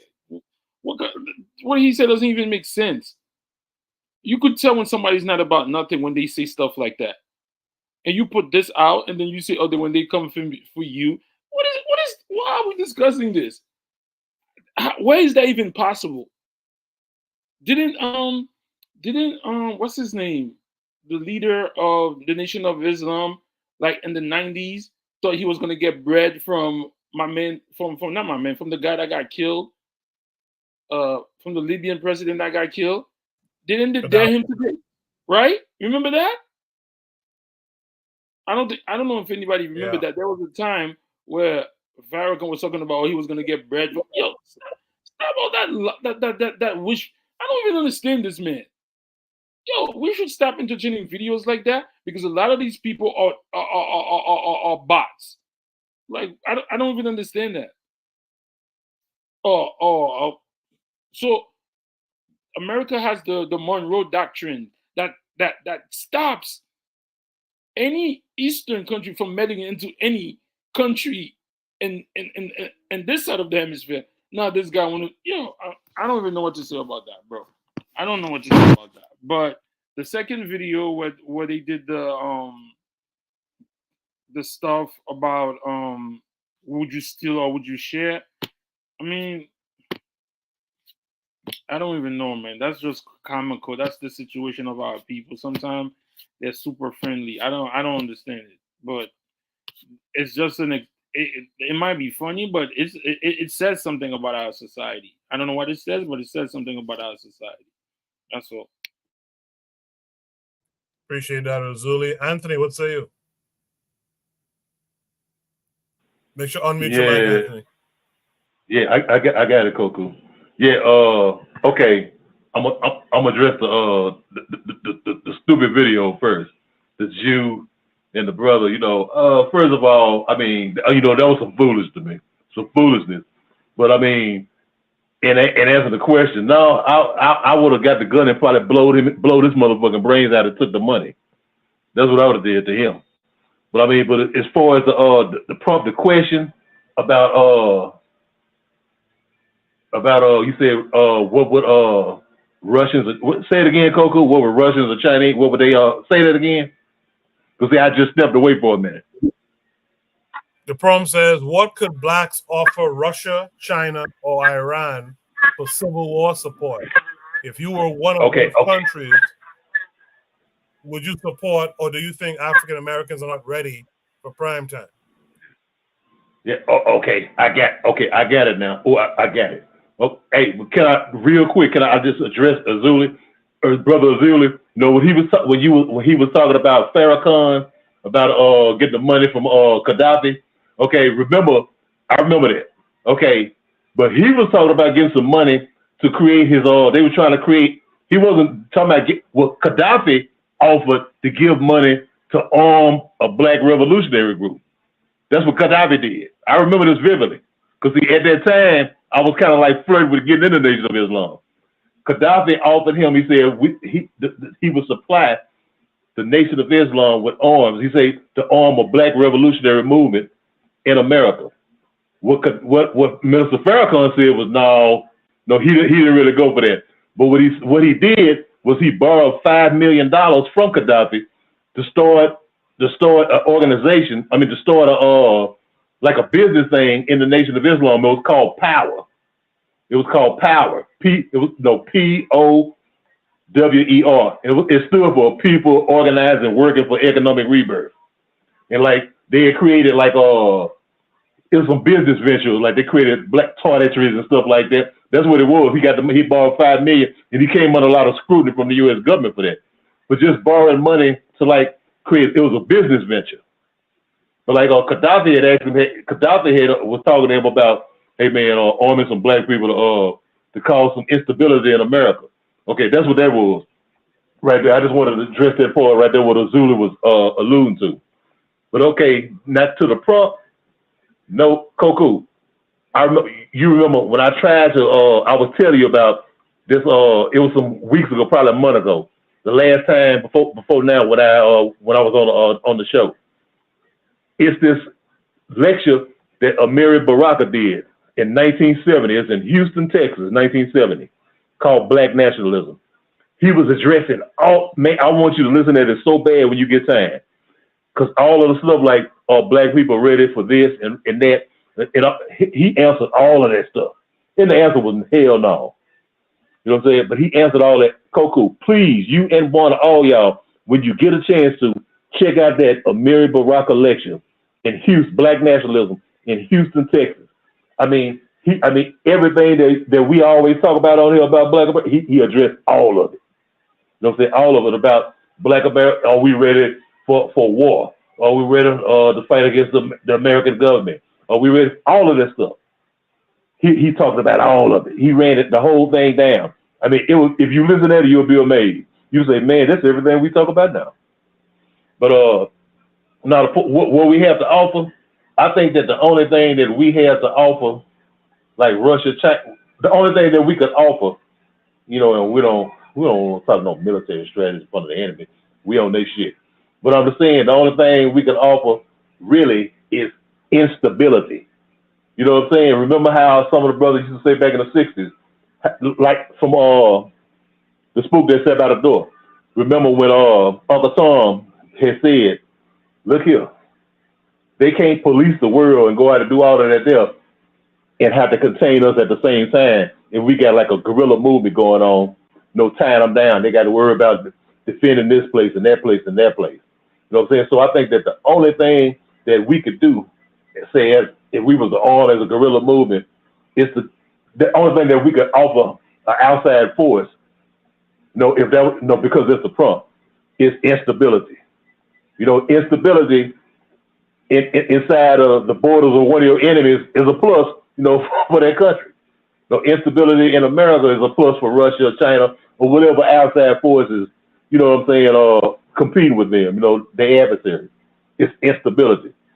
You know what I'm saying? It's just like, how could you fight? It's just like, remember back in the 80s when Mozambique was, had the South Africa had funded this movement, this guerrilla organization, I don't know what the word is.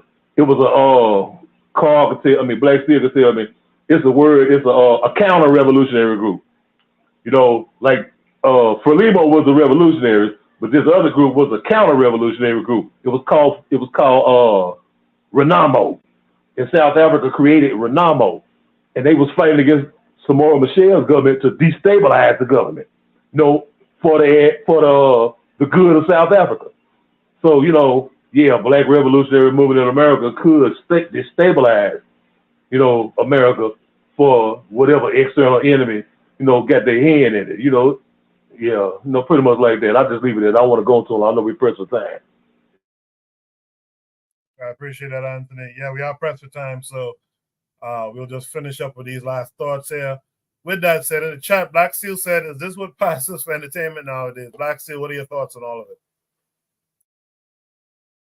So I can tell by this dude's questions that he literally has no idea what he's talking about.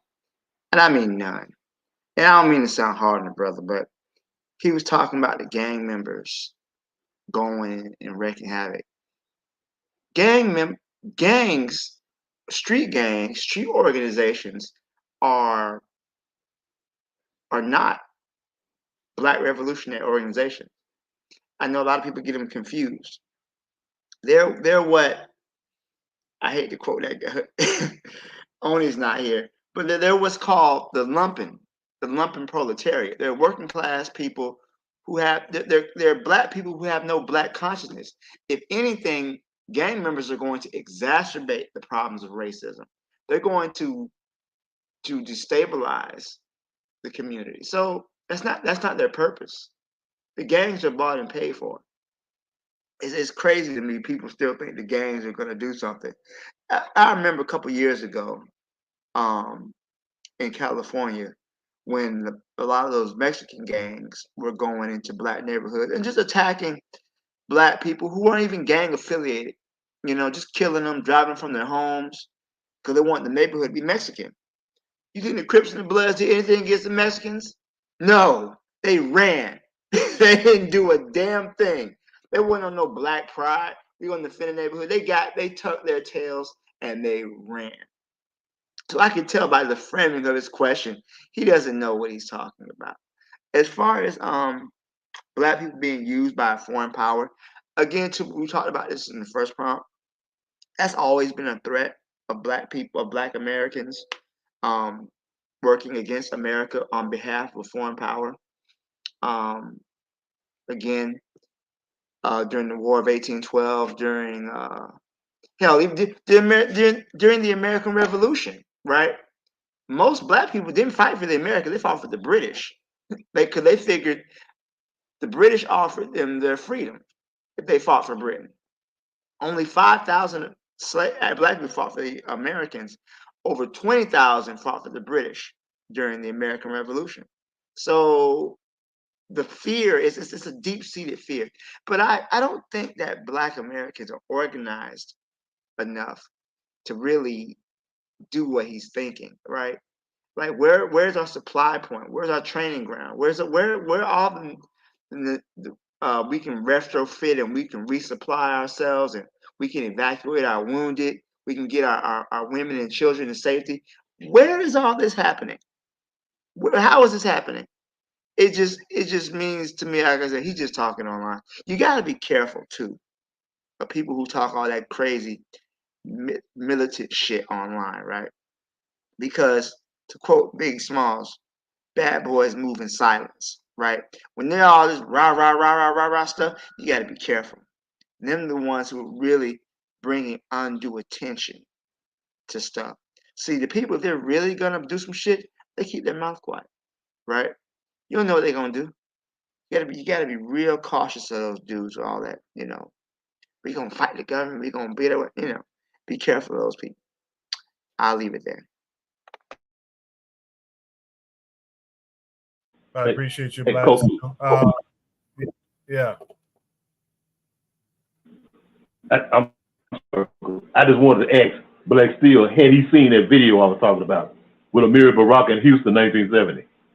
I have not. I'll check it out though. Okay. Appreciate that. Last but not least, Juana, you've heard everything everyone else had to say. We'll say to all of it. Yeah, to be brief, because I know we under the gun. For the brothers who want to be revolutionary don't only mean putting a gun in somebody's hand, because they always want to put a gun in a black man's hand for some reason. Follow the example of the brothers I'm on the panel. Kamji Verse. Kamji Verse is a revolutionary. Why I call him a revolutionary? Because he have an expert understanding of African history. He could teach almost at a collegiate level of African history. Not only him, Anthony McFall as well. They almost have an expert level of understanding of their own history.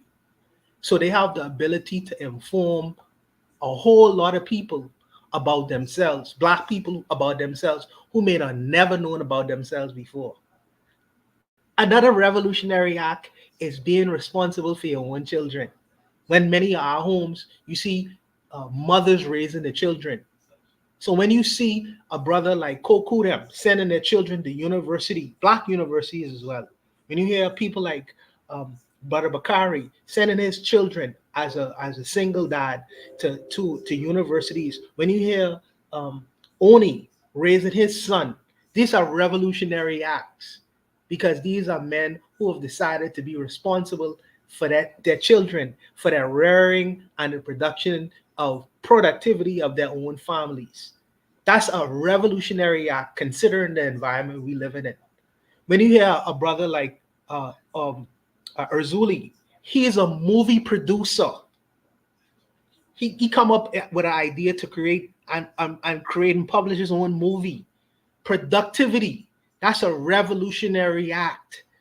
That's a revolutionary act. Black Steel is an educator of children. A man who in the profession of education, who's a teacher, these are few and far between people. And he decides to teach children, black, white, whatever. These are revolutionary acts as well. So don't always put the gun in the man's hand. A revolutionary person only have a gun in your hand. Right now, Abraham Traore in Burkina Faso right now, look at the policies he is creating into the lives of African people on a daily basis. It go beyond the gun. And by the way, why would I use my talent only to try to give to someone else when I could keep it for myself and make my own self productive? Think before you create these kinds of prompts, bro. Whoever you are, I don't know who you are. Just consider some things sometimes. And really ain't directed towards me, directed towards African Americans, but I'm saying that it would be better for you to help yourself in your revolutionary productivity rather than helping Russia, China, and Iran. That just makes sense to me for some reason. I don't know. Maybe it's just me, But a productive person is a productive black man is a revolutionary black man. So follow that thread of thought and follow that thread of thinking. Be productive. This is what the system don't want. They don't want you to be a productive black male. So be a positively productive one. That is a revolutionary act. By the way, as far as guns is concerned, you don't make no guns, you don't make no gunpowder, and you don't produce no guns. So let's start somewhere else first before we get to the other place. Consider that too. That's all I want to give, Koku. I'm done. Coco, oh, everybody went? Yes. Coco, I want to say something too. This is your platform. I think sometimes certain topic, because I'm really mad because not you per se, it's just this person. Like the brother Black still just said, who is this man? Like I think a lot of time they use people. Who is this guy? What is he talking about? Oh, the first thing you need to do is the revolution of the mind, of the body. He's not even talking about that. This man is talking about and then he named the people that the US is right now is having issues with, and he dropped that. Sometimes they use these things to see which people is gonna latch onto it and be like, oh yeah, we got one. Yeah, that's how that. Yo, we gotta be careful. I'm very frustrated about this stupid, like, that make no sense. You in America, in a country that has so much technology. Oh, and then he said, "Oh, if I'm going, look for me." Yo, who is this man? I think I'm just saying, like the brother said, certain stuff. What he said, you have to move in silence if that's what you want. Like, I don't even understand that, and I think you should be careful too putting that kind of topic on there. That this shit makes no sense. And Boana just said something. A lot of, where are you gonna hide your women and children? What is this guy talking about? And he don't even sound American. That's why I'm saying we got to be careful of certain people that we interact with. This man don't even sound American. He didn't say, you notice he didn't say to get help from the continent or from the Caribbean, from people who probably will really, this guy or this, yo, we got to be careful. I'm saying you, I don't know. I feel a way about this thing. Like, this man is so disingenuous, and they're putting shit out there to get Black people emotionally attached and get mad and get angry. And I'm not referring to the saying that what happened to the young brother was cool. I'm not saying that at all. I'm just saying, like, this man is using that to. Who is this man? That's what I have to say. Much appreciated. I understand exactly what you're saying with that. Jose in the chat said Issa is Nigerian, son of a Nigerian corrupt general. Real Black Gentleman agrees with Azuli. Jose says he cut all ties with his father for that reason. So this is Nigerian, son of a Nigerian, apparently corrupt leader. I didn't know, so I guess other people know what's going on with the individual. So hold up, Goku. So Jose is saying that person that put that is related to that corrupt person. Is that what he's saying? No, the first video when the guy was talking about fighting and taking it by force. Exactly. That's what I'm saying, Coco. We gotta be careful, bro. Like, that was, you see, and again, like Jose just said. So we're gonna trust this brother. We gotta be careful. Anyway, that's all I want to say. Appreciate it. Before you guys leave, though, let's give our shout outs for the week.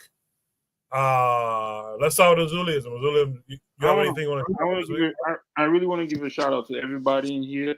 We had a great conversation, and I really like the video that the brother, you say, what's his name? Gunji.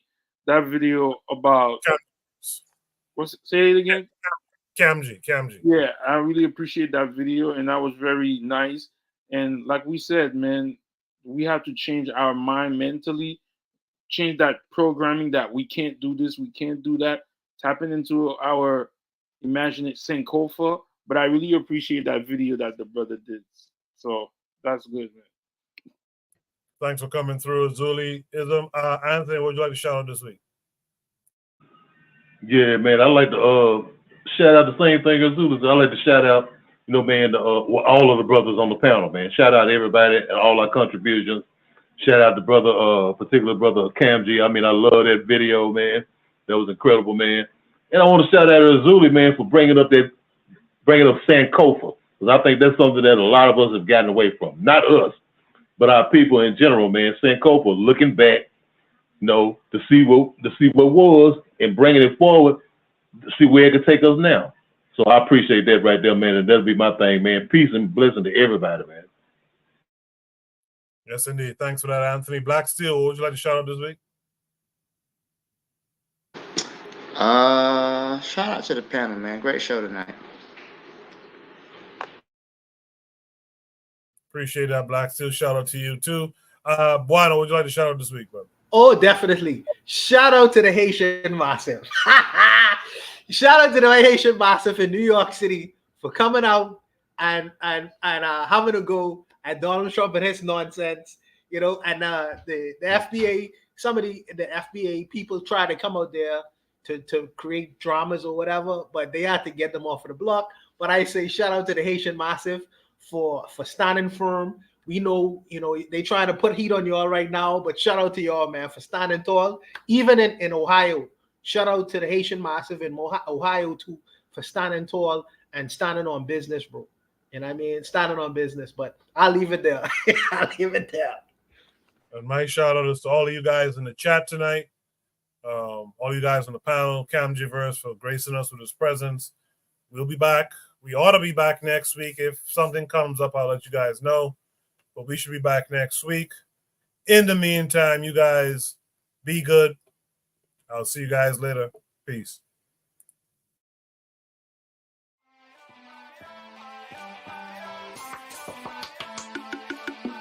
Thanks for listening to the Bitter Medicine Podcast with your host, Koku. If you like what you just heard, we hope you pass along our web address, bittermedicineblogs.com, to your friends and colleagues, and share our show to all your social media. Be sure to check out our archive section on our website for previous podcasts. This has been a KWAZ radio production. Join us next time for another session of the Bitter Medicine Podcast. Follow us on Facebook at Bitter Medicine Show, Twitter, Bitter Meds, Tumblr, Bitter Meds, Instagram, Bitter Medicine.